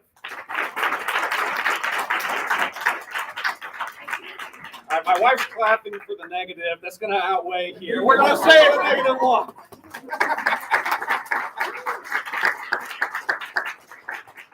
Either way. It's almost like it, isn't it? But I just like hearing y'all applause. So thank you both so very much for debating. Wait, do I have to give up the decision in the round from BGSU? Oh, yeah. Yeah, I got it. Hey, go for it. All right, thank you all so very much. We're now going to shift gears back into public address. And so some of you might not have had a chance to eat dinner just yet. I luckily did. But this speech is after dinner speaking. Yes, you're next. Yes, so our next speaker is going to be Blake Eversman, who is going to hopefully be delivering a more comedic speech, and maybe less one that is friendly. So I'm going to let him give it an opportunity to get set up. We'll go from there.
I am the world's biggest Snapple fan. I love everything about them. Like those small, cute bottles. And please don't get me started on those facts. For instance, did you know there are more airplanes in the sea than boats in the sky? Or get this, many people consider modern banking to be a scam. Or my favorite, blue balls is a myth made by the patriarchy to coerce women. Good, I shouldn't be hearing any laughing because all of those are true, especially that last one. Lucky for you, though, I'm here to spill the tea, just not the Diet Peach. I mean, come on, that's the best flavor. According to me, myself, and Ranker, last updated August 20th, 2019, men have pushed this for centuries, using the patriarchal idea that they deserve to be the only ones to reach climax. That's just not the truth. Except for my dad, because he's sterile. But not my uncle. Instead of figuring out who my father actually is, let's maybe shift our focus to examining what blue balls really are. Coercion. We can do this by examining its history, its effects, and finally by popping open some solutions, because there is no better way to teach a lesson than with a glass of cold, hard, capitalist propaganda. Reagan. Time for a quick history lesson. Snapple was actually founded in 1972 by Litter March and his brother-in-law Hyman Golden. But Blue Balls goes back a lot farther than my favorite tea company. Let's examine its history and how it's used in our modern-day society. First, slang lexicographer Jonathan Green explains blue balls was first used in the 1910s and stood for intense sexual frustration upon doctors realizing that balls spread a slight hue of blue after engorging with blood. Damn. That's what's wrong with the Blue Man Group.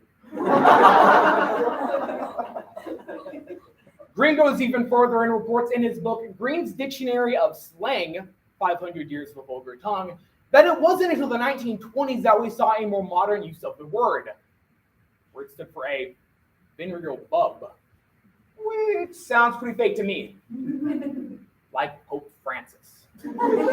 Now, don't laugh. I am sick and tired of people saying he's real when I know he has 3 kids in a white gown.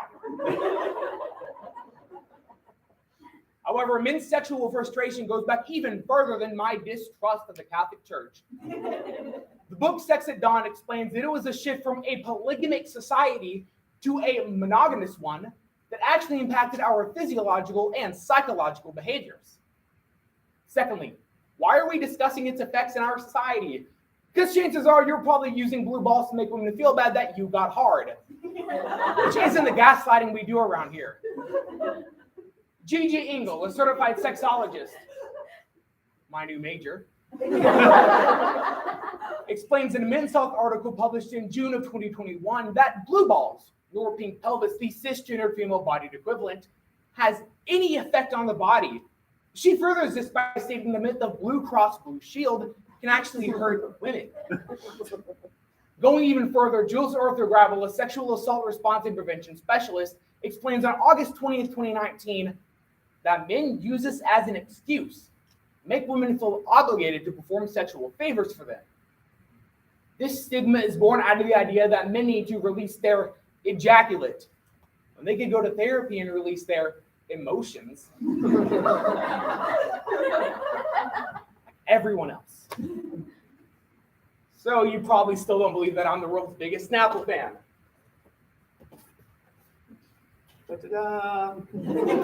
Larry, current CEO of Snapple, said that he threatened to burn my house down and murder my family if I didn't use this. Considering I haven't heard from my mother in a few weeks, I hope she's alive. And I hope Larry Young's watching this. While I wait on the response whether she's alive or dead, let's examine the effects blue balls has on society by looking at misinformation and consent.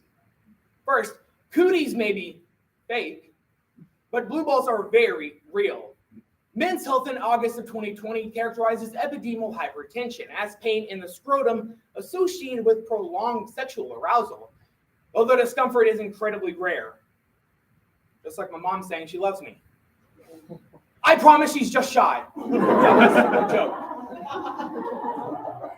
Moreover, Dr. Forgan Smith, a sexual health general practitioner, explains to ABC on November 16th, 2020, that the solution isn't to have sex or to even push your partner to keep going. You can masturbate. Another way you can get rid of it is to go to church.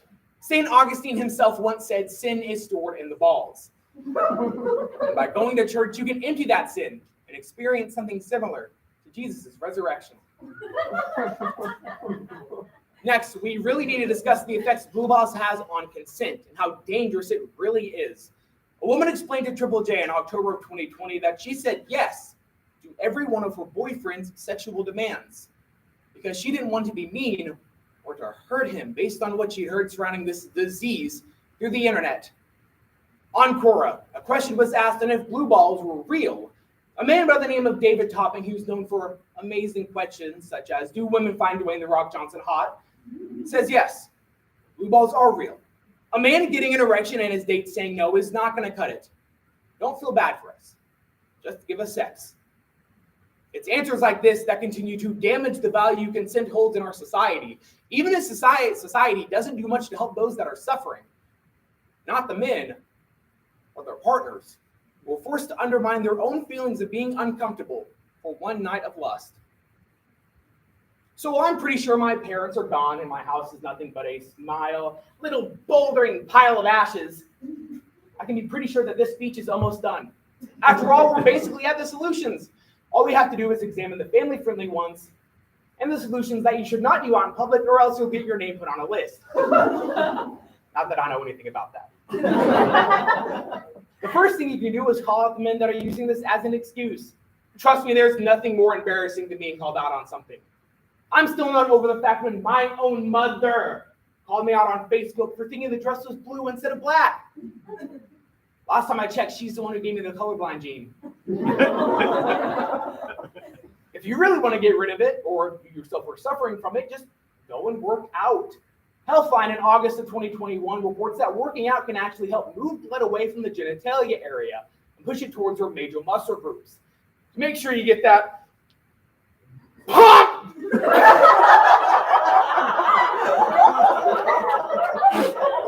You want. Because you may be able to skip leg day and your children's swim meets if you really want to binge that much, but you can never, and I mean never, skip all day. Next, the solutions that should not be done out in public. Once again, I'm asking you, please do not do this. Stuff we really need to examine as well. Many doctors recommend applying cold items such as ice cream or even taking a cold shower if you yourself are experiencing any bruising or swelling down in your nether regions. But before you go and buy ice cream, I have a warning. I know DQ isn't dipping their testicles in their blizzards, but I cannot say the same about McDonald's and their McFlurries. Considering the Shamrock Shake just came back, where did they get the green color? However, the most obvious thing is masturbate. I mean, I had to say it at some point.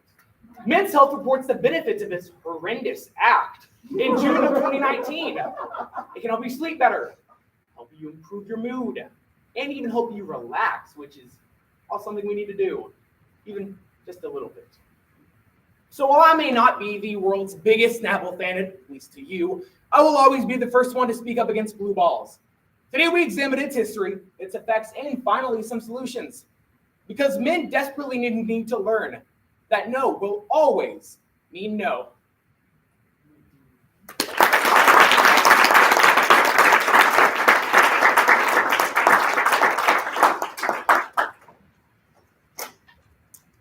Thank you so very much, Blake.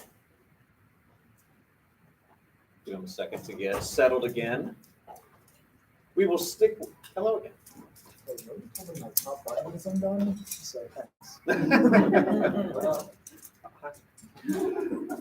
Our next speaker will be Garrett Reynolds. We're going to stick with public address here for a persuasive speech. So I guarantee you will probably be less hilarious than ADS, but we're sticking with some solvency.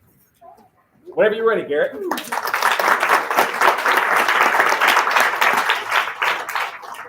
And before I start, I would like to issue a content warning for homophobia and transphobia. So if anyone needs to leave during this performance, feel free to do so. As if middle school wasn't hard enough, Brittany Love couldn't seem to escape her bullies. Other students were constantly antagonizing and picking on her for being openly trans. After her teachers were no help, she decided to take matters into her own hands and fight back, which is exactly what she did. When the administration finally decided to step in, Brittany thought she would receive the help she deserved. Witness LA of February 2021 reports, when juvenile detention officers arrived, they took Brittany. And Brittany is not alone. As the Prison Policy Initiative of March 2021 explains, queer and trans youth representation in juvenile detention centers is double that of their general population size. Worse, once in there, they are subject to even more abuse. In Brittany's case, she not only was threatened and harassed by guards and fellow inmates, but was forced into the boys' unit. The Coalition for Juvenile Justice of June 2021 explains, due to risk factors like unaccepting families and schools, queer youth are increasingly placed in juvenile detention centers, rather than given the support systems they need. Considering that queer youth are some of the most vulnerable of our population, it's time we fight against the systems imprisoning them. So, let's look at how queer youth are criminalized, the effects and solutions. Because queer youth should be embraced for who they are, not locked up for it. After suffering physical abuse at home and being bullied for her sexuality at school, Lucy Brooks found herself stuck in a juvenile home. Queer youth are criminalized in two settings, at home and at school. First, when queer youth experience an unsupportive home life, it sets them up for juvie. News 21 of August 2020 notes, acts that would be legal as adults can lead to conviction for kids. Nonviolent actions like staying out past curfew or running away from home because of a homophobic family could put them in a detention center. Worse, parents can label disobedient kids as incorrigible, meaning kids who are queer, against their parents' rules, are labeled as criminal. For example, one core user, desperate for help, posted that his mother threatened, if you come out as gay, I will put you in a detention center. Further, the aforementioned Coalition for Juvenile Justice explains, if kicked out of their homes, queer youth face even more arrests for homeless crimes and finding ways to make money. Even if they do everything right, queer kids can never escape the fear that they will be thrown into jail, just for their identity. Next, outside the home, queer youth struggle even more at school, because schools literally criminalize our identities. GLSD of 2021 explains, queer students are twice as likely than non-queer students to be suspended, sent to detention, or expelled for things like talking about queer issues, walking with their significant other, or even just wearing queer supportive clothing. 17-year-old Trevor Wilkinson tells NBC News of June 2021, he was suspended for simply wearing nail polish, which is why News 21 notes, queer students skip multiple days of school because they fear returning. In turn, by skipping school, queer students are labeled with a truancy charge, putting them right into the prison system. Because if the school itself doesn't put queer students into juvie, missing it will. When Lucy Brooks was released from juvie, she struggled to make it to school, work, and attend probation meetings while using public transportation. But after missing one 6 p.m. curfew, she found herself reincarcerated.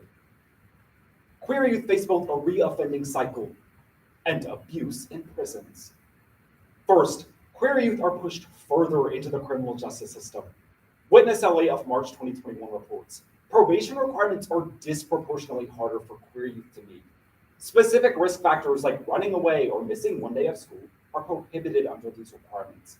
and put queer youth back into detention centers.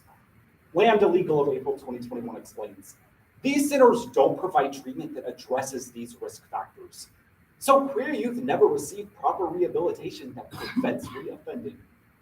For 15-year-old Ali Reyes, this was her reality for 3 years. Kids Imprisoned of August 2020 explains, Ali was originally arrested for fighting with her mother, who refused to accept her trans identity. But each time she was released, the same transphobic home would find a way to put her right back into juvie. Without anything to help us, we end up in the incarceration system again and again and again. Next, queer youth are being abused in juvenile detention centers. The aforementioned Coalition for Juvenile Justice explains, in detention centers, queer youth are more likely to be put into solitary confinement as a means of protection for the other incarcerated people. But in actuality, queer youth are the ones in need of protection, as they are 10 times more vulnerable to sexual assault by staff and other youth. In fact, one gay teen explains how after experiencing persistent sexual violence, they asked for medical assistance. But instead, they were put into solitary confinement. But often that's the best case scenario. As The Nation on June 21st reports, prison staff often ignore or encourage abuse of queer youth. To quote, beat it out of them. Queer youth are endangered in juvenile detention centers, while they continue to be told that they are the danger. After finally being released from juvie, Lucy knew she had to fight against the system that degraded her. But she didn't know how. A multifaceted youth delinquency system requires a multifaceted approach. Resources for now and the future. First, to ensure the safety of queer youth, we need to provide them with the adequate resources. I've created a Google Doc that links queer youth specific services in each state. In Alabama, we have a mentor group that connects queer youth with college-age queer students to ensure that they have a stable mentor in their life. Additionally, I have created a list of counseling services that will go into detention centers to specifically work with and advocate for queer youth to make sure they are receiving fair treatment. Please spread this list of resources to any queer student you may know that is in need of them, or anyone that wants to join to provide help. For these kids, we can be what some of us always needed. Finally, while queer youth need resources for now, San Francisco has laid out the plan for the future. Abolition. The San Francisco Chronicle of July 2021 reports, the Young Women's Freedom Center fought for the city's juvenile detention center to be shut down. And after years of litigation and lobbying, the center shut down this past December. In turn, the city will open a community rehabilitation program for youth that provides necessary treatment to prevent reoffending. The Young Women's Freedom Center fights against detention centers that target queer youth. I've linked other nonprofits like them who are committed to doing the same across the country, along with their alternatives to juvenile detention centers. Each organization lists ways you can get involved, like volunteering, interning, or supporting foster parents of queer youth. By supporting nonprofits like these, we ensure that the fight to end queer youth incarceration is kept alive and doesn't end with San Francisco. Because of the Young Women's Freedom Center, Brittany and Lucy were able to share their experiences in a system that was built against them, which is why we looked at how queer youth are criminalized, the effects and solutions. Queer kids often have no one and nowhere to go. But by supporting them, we can ensure that they aren't criminalized for being themselves.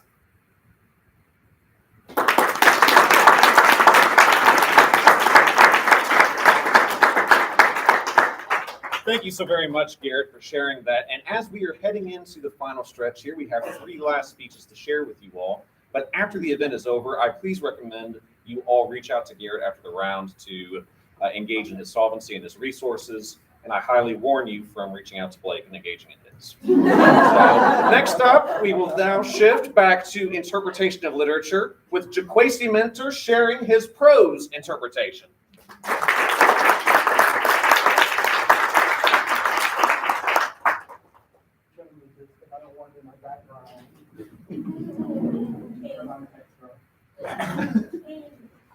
Before I begin, I would like to issue a brief content warning. This piece deals with racial slurs and homophobic slurs, so if you need to exit the room, leave the video. I do not mind, it won't hurt my feelings. Please take care of yourselves.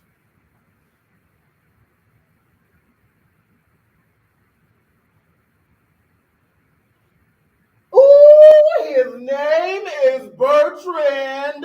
We're sitting at the bar, and he is perhaps one of the most handsomest men that has ever taken an interest in me.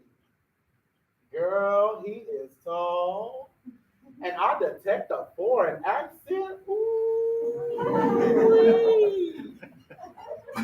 that's dripping with sophistication. He is letting his eyes run the entire measure of my body until they meet mine. You must play basketball, he says. So I deepen my voice to its most manliest timbre, and I tell him, I've been playing ever since I was a kid. I lied, born out of the knowledge acquired over these years that these white gay men love their black men to be the type they see in their sports. And I can see him picturing it now. Me on a basketball court with matching shorts, a matching jersey, posed in a damn jump shot.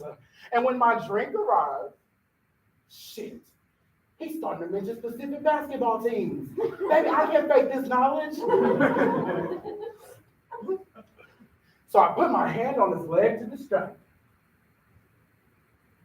Would you like to go somewhere else? He says. And I agree. Because, girl, you and I both know where that somewhere else is. And as I lag behind listening to him chatter on and on about seeing my moves, I noticed what's ahead of us. A playground with basketball courts. And Bertrand pulls out a brand new basketball from his backpack. And this is the moment I realize Bert doesn't want to play basketball with me. He wants me to play basketball for him.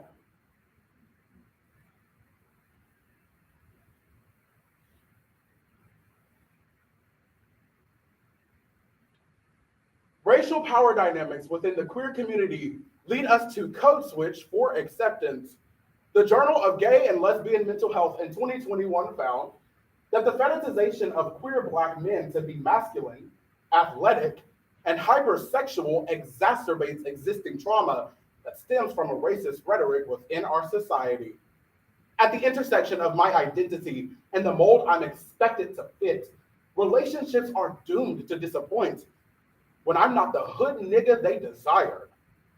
In his memoir, Brian Broom navigates the sacrifices we often make within the queer community just to seek acceptance and challenges us to thrive without forfeiting any part of who we are. You Must Play Basketball by Brian Broom. I look around the courts and see another group of boys already engaged in the game. Anxiety is creeping up my back and my ears are starting to ring. I don't want to cut in on their game. It already looks like it's in full gear. No problem, he says. So I do what I do best. I lie. I do what I do best, and I take the ball from him. Because I don't want to lose him. Because I want to show him that I'm worthy. So I bounced the ball once, hoping that it would cooperate so that my Black athleticism would turn him on. Maybe I could pull this off. Maybe after all these years, my Black basketball gene will show its face just in time to save me from looking like a fool. And his face has just betrayed the fact that he has fallen in love. Which is so weird. Because the white boys generally ignored me. Killing time, before it came time for the inevitable lunch, I think back to the last time I actually held a basketball in gym class, and I hated it. I hated how my body would never do the things it was supposed to do. How I would tag along with the other boys so that to a passerby, it would look as if I were a part of the game, but really the black boys hated me. They despised the way I made them look.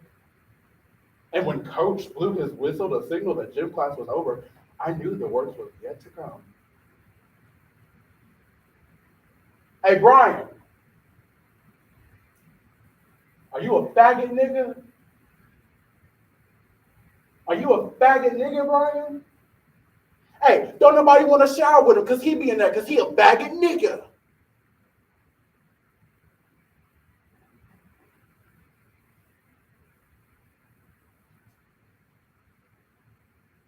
As I remember this, Bertrand says, I would love to see you play.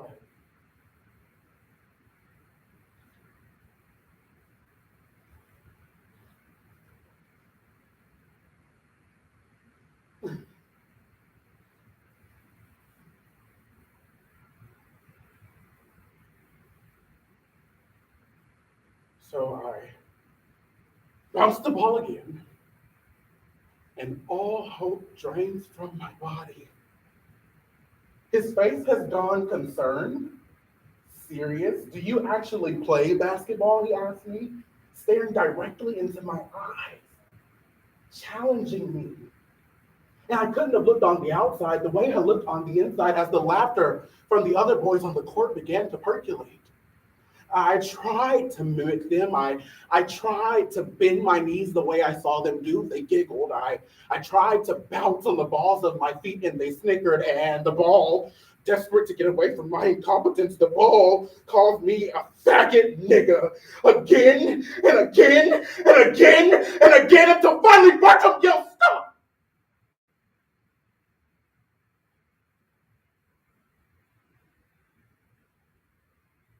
Just stop. I can already see his mind working as he stares at the other boys on the court. I can tell that he's asked me to stop for my own good so they don't see me.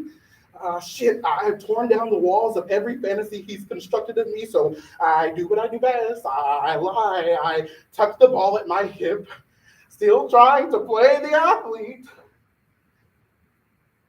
And Bertrand removes the ball from me, places it into his backpack, slides the straps over his shoulders,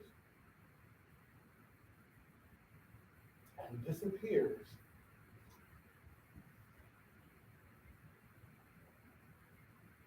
There's a bar on the other end of town that my body just loves to walk me to because it's the only thing it knows to do to make me feel better. At the bar,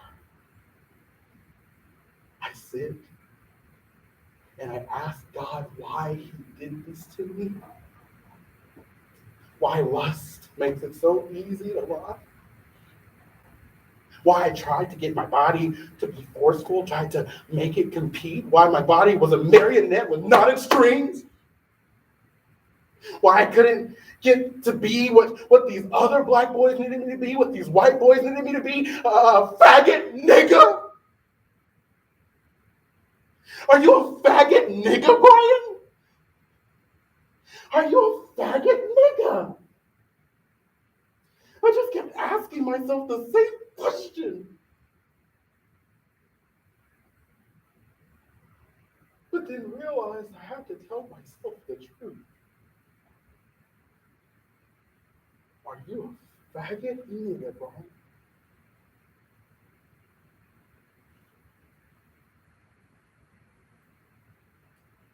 Yes.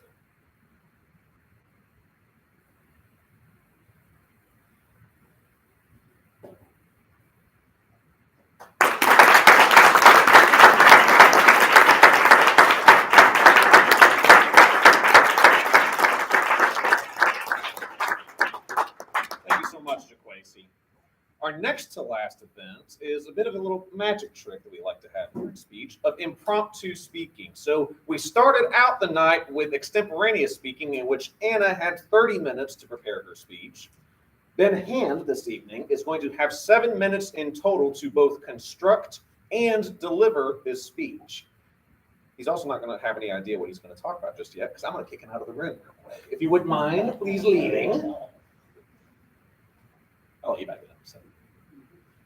What I would like to do is to form a quotation from you all in the audience, and you all will then vote on what you would like to hear him talk about tonight. So, does anybody have a favorite quotation that they would like Ben to interpret this evening?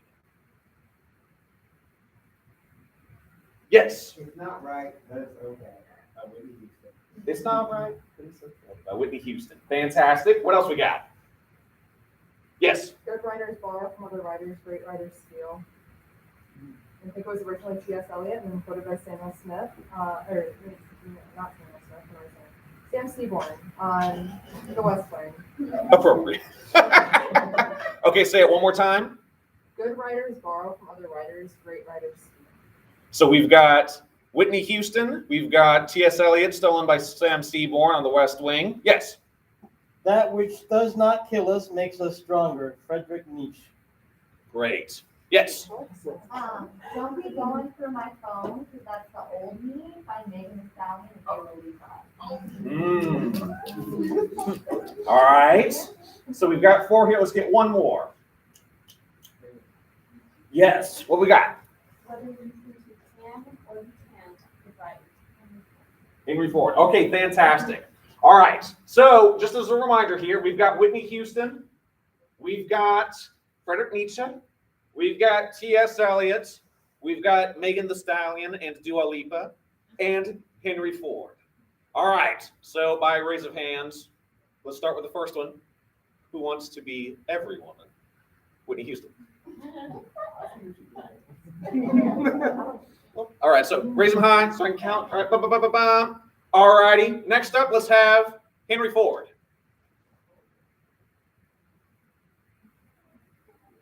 Fantastic. What about T.S. Eliot, Sam Seaborn? All right, what about Friedrich Nietzsche? You don't even want to hear it yourself, Randy? I do. All right, and what about Megan Thee Stallion, Dua Lipa? Okay, fantastic. I do think we have a winner here. Okay, so if you wouldn't mind saying it one more time. Oh, don't be going with the little Oh, I through see. my phone.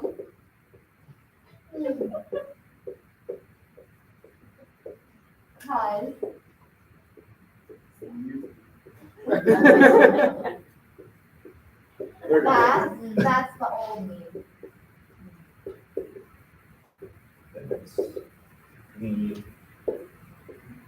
The old me.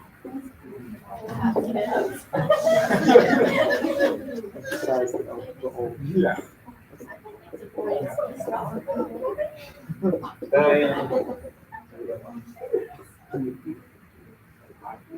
I spell all that right? Yeah. Yeah. Okay, fantastic. All righty. Give us a second here. I'll get Ben back in here. We'll hear.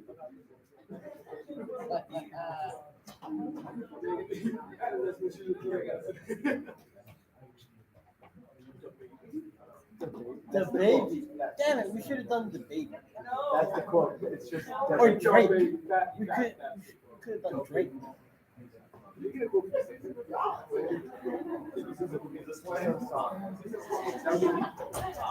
Keep looking this way. You can keep standing this way. We'll clear you out a set here. Fantastic. Prep right here. The quotation is on the board behind you. I will provide you with 15 seconds of prep or of grace before your prep begins. Then I'll let you know whenever your prep begins. All right. So feel free to turn around and behold your topic. Don't like y'all laughing.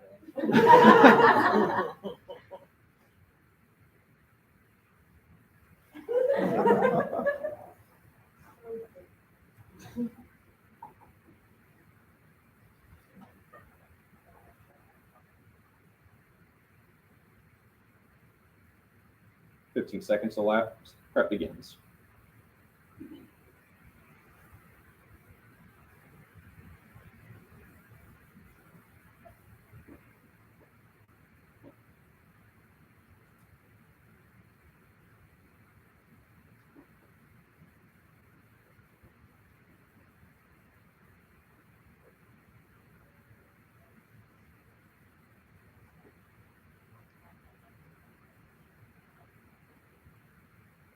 Thirty seconds.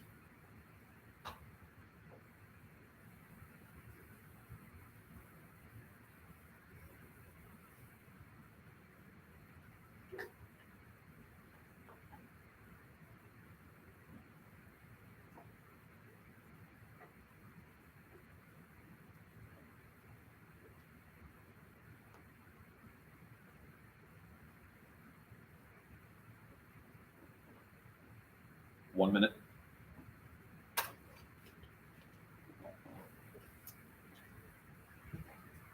While it has not been recognized yet by such authorities in mental health like the DSM, the diagnostic manual that's used to diagnose a wide variety of mental health conditions, complex post-traumatic stress disorder is a problem experienced already by millions of people around the world.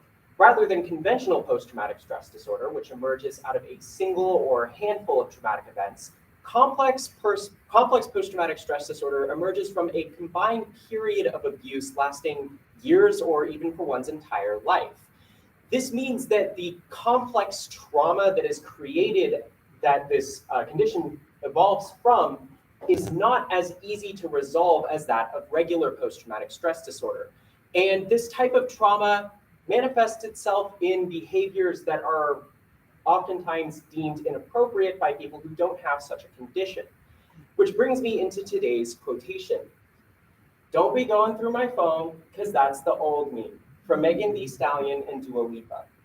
What Megan and Dua Lipa are trying to tell us is that we are constantly changing as people. So it doesn't make sense for our actions to be ascribed to an older version of us, because we are constantly new.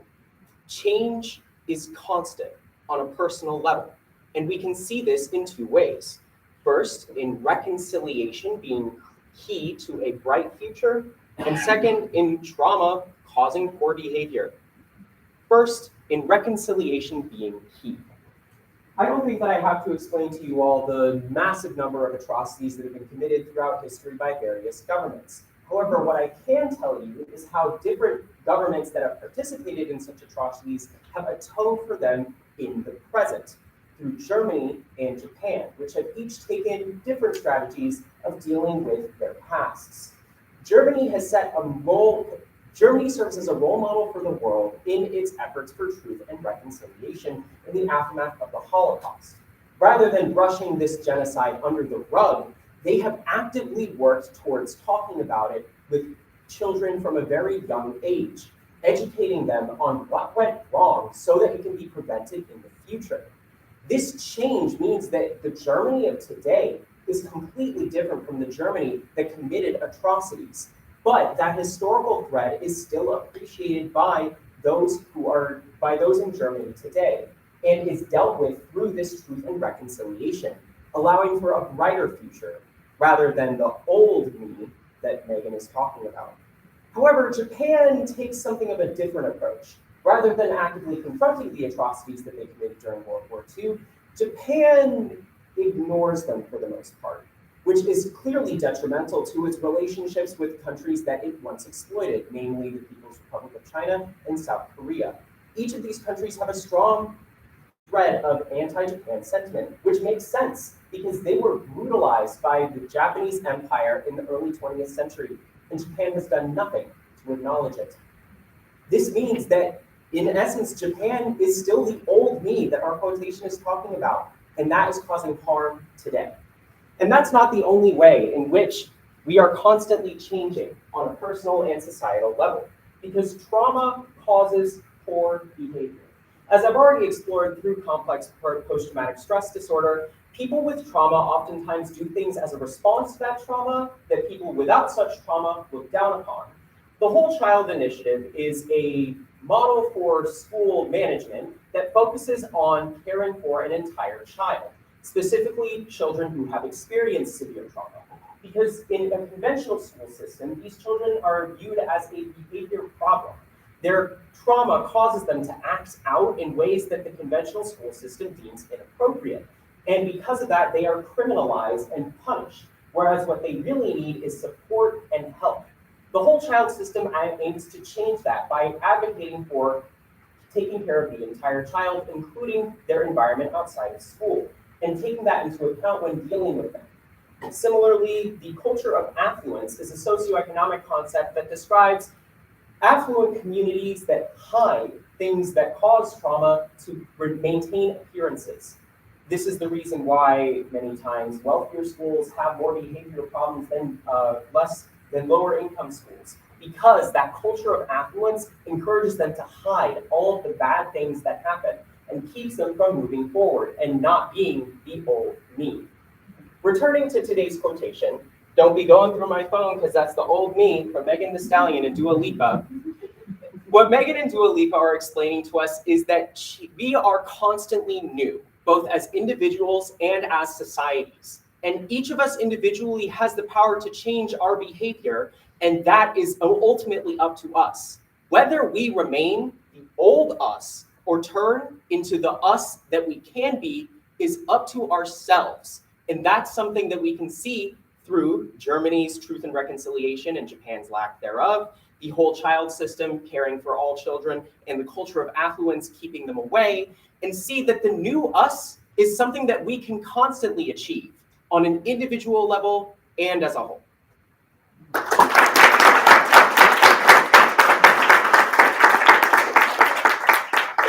Thank you so very much, Ben. And now we are finally coming to the close of our showcase this evening. I want to thank you all so very much for coming out, for being such wonderful audience members. And now we really are going to have a new variation, because you're going to have a duo, in which you got to see our dynamic duo of debaters here, but now you're going to see a pair of interpretators, or actors, as it were. I'd like to welcome up here Sophie Akhtar and Casey Buisen.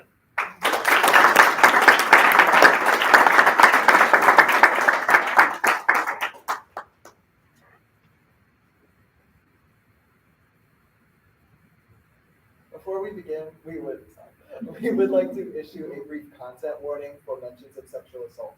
So if anybody needs to, please leave the room, mute us, do whatever you need to do to feel safe and comfortable.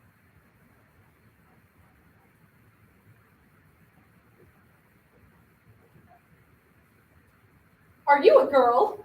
Do you have a gay yet? If not, you may want to consider signing up for Every Girl Needs a Gay. A new site promises to pair straight women with gay men for #fabulous friendships.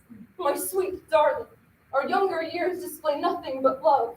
A wishing star in disguise. The perfect two-faced disgrace. A shameful way to sunbathe your skin. Good morning! Oh. Good morning. How was your Friday night? Oh my God, dude, that was crazy. Really? Well, for starters, I was at the new gay bar in town. What's it called again? You, of all people, should know this. And why is that? It's theory, by the way. The only gay bar in this town? So, anyway, I was there last night. The place was completely packed. I was dancing with this random guy. A new song comes on and you go wild. You put your hands on her hips. Because you're gay and you're at a gay club and it doesn't really mean anything. So you keep going and you might touch her ass. And you might smack it. Okay, that's kind of funny. Funny? You know what? Never mind. I'm sorry. But I hope you're okay. Yeah.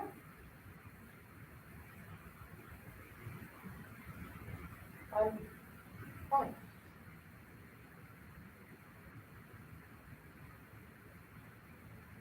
Journalist C. Brian Smith offers that a rarely discussed component of the Me Too movement are the problematic ways in which gay men and straight women interact. Fueled by the belief that we are naturally bonded as allies in a straight man's world, our common struggle against the patriarchy inadvertently clouds our intrusive behavior. From straight women assuming they have entitled access to gay spaces. To gay men assuming we can playfully grope women. We desperately need to establish clear and respectful boundaries. We recognize that the nuances of gender, sexuality, assault, and boundaries deserve more than 10 minutes. But we hope that this program is a start of many discussions, especially as we emerge from pandemic isolation. So, using articles from Star Observer, Auto Shuttle, Mike, Pink News, Dage Citadel, Feminist Current, Into, and the Good Men Project. The poetry Judas liked him by Anonymous. This Girl Becomes Gasoline by Reagan Myers. And the dramas, The Object of My Affection by Nicholas Hitler, and Life is Like a Peanut Butter and Jelly by Jaquacy Minter. A program.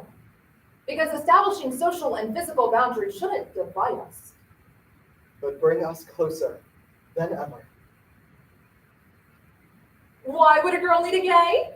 It's simple. Gays are be stylish, respond positively to indirect sunlight, and only need to be watered once every 2 to 3 days. Much like everyone's fave indoor plant, the braided ficus tree. Speaking of, a gay is the perfect choice to help braid your hair. To help braid your hair during slumber parties. He is so sexy. Gene Kelly? Yeah. Not my type at all. What is your type? It varies. Well, who was the first person you ever slept with? What is this, 20 questions? What? I want to know. Lucy Jane Parnett. You slept with a girl? Yeah, Lucy was my high school girlfriend. Well, what happened to Lucy? I don't know. She got married, or she runs an insurance company, and here we are, covering every bruise. Too much exposure from the sun. The voice of reason was for your own good. Darling, no one will love you like I do. Taking the guesswork out of finding a GBF, users can fill in information about themselves, like whether they're a Carrie or a Samantha, a top or a sloppy bottom, and be paired via an arbitrary algorithm to the gay of their dreams. At a recent presentation, I asked all of the gay male students in the room to raise their hand if in the last week they offered a woman unsolicited advice about how to improve her body or her fashion. After a moment of hesitation, all the hands of the gay men in the room went up. Understand how easily you trampled our bed of roses. Carrying over the moon in your treason white gown. Once again, the sun has revealed your Judas-like tan. I then asked the same gay men to raise their hands if in the past week they touched a woman's body without her consent. Once again, after a moment of hesitation, all hands in the room went up. Now that science has finally proven what we've known all along about the special connection between straight women and gay men, this pairing has never been more, dare we say, in vogue. Excuse me? Go ahead. Can you? Got him. Thank you. So, what are we doing tonight? We should go dancing. You know, Speary serves bottomless marks. Oh, I'm sorry.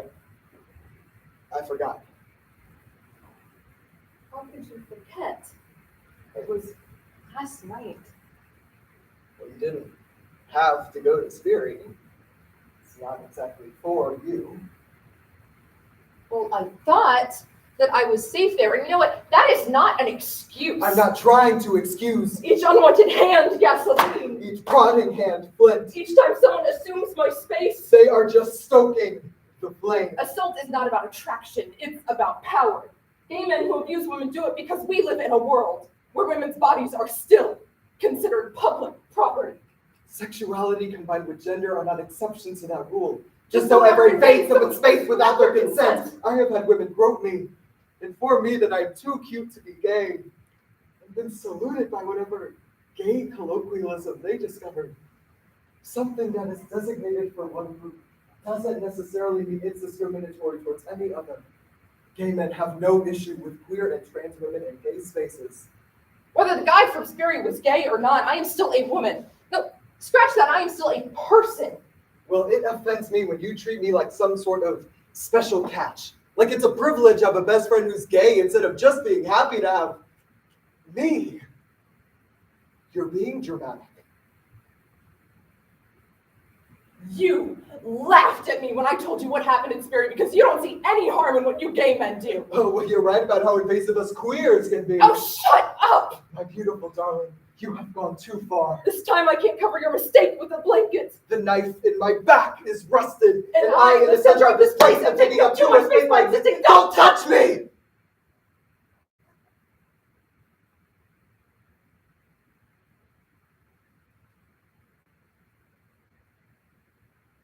Nothing.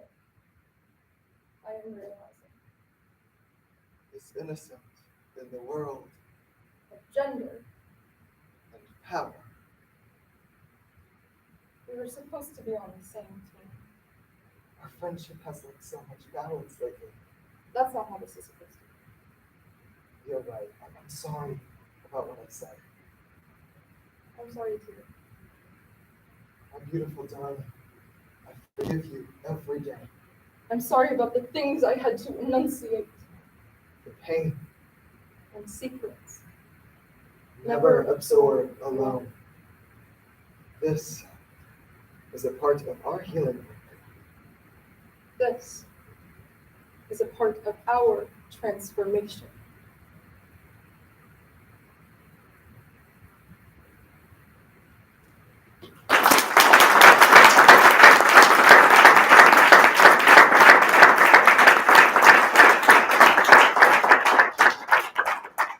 Thank you all so very much for coming out this evening, sharing your time with us, allowing our students to share their messages with you. I hope you all have a wonderful night. Thank you all so very much for those of you streaming at home. Have a great night and roll tide. Roll Tide! And the last comment. Oh, nice.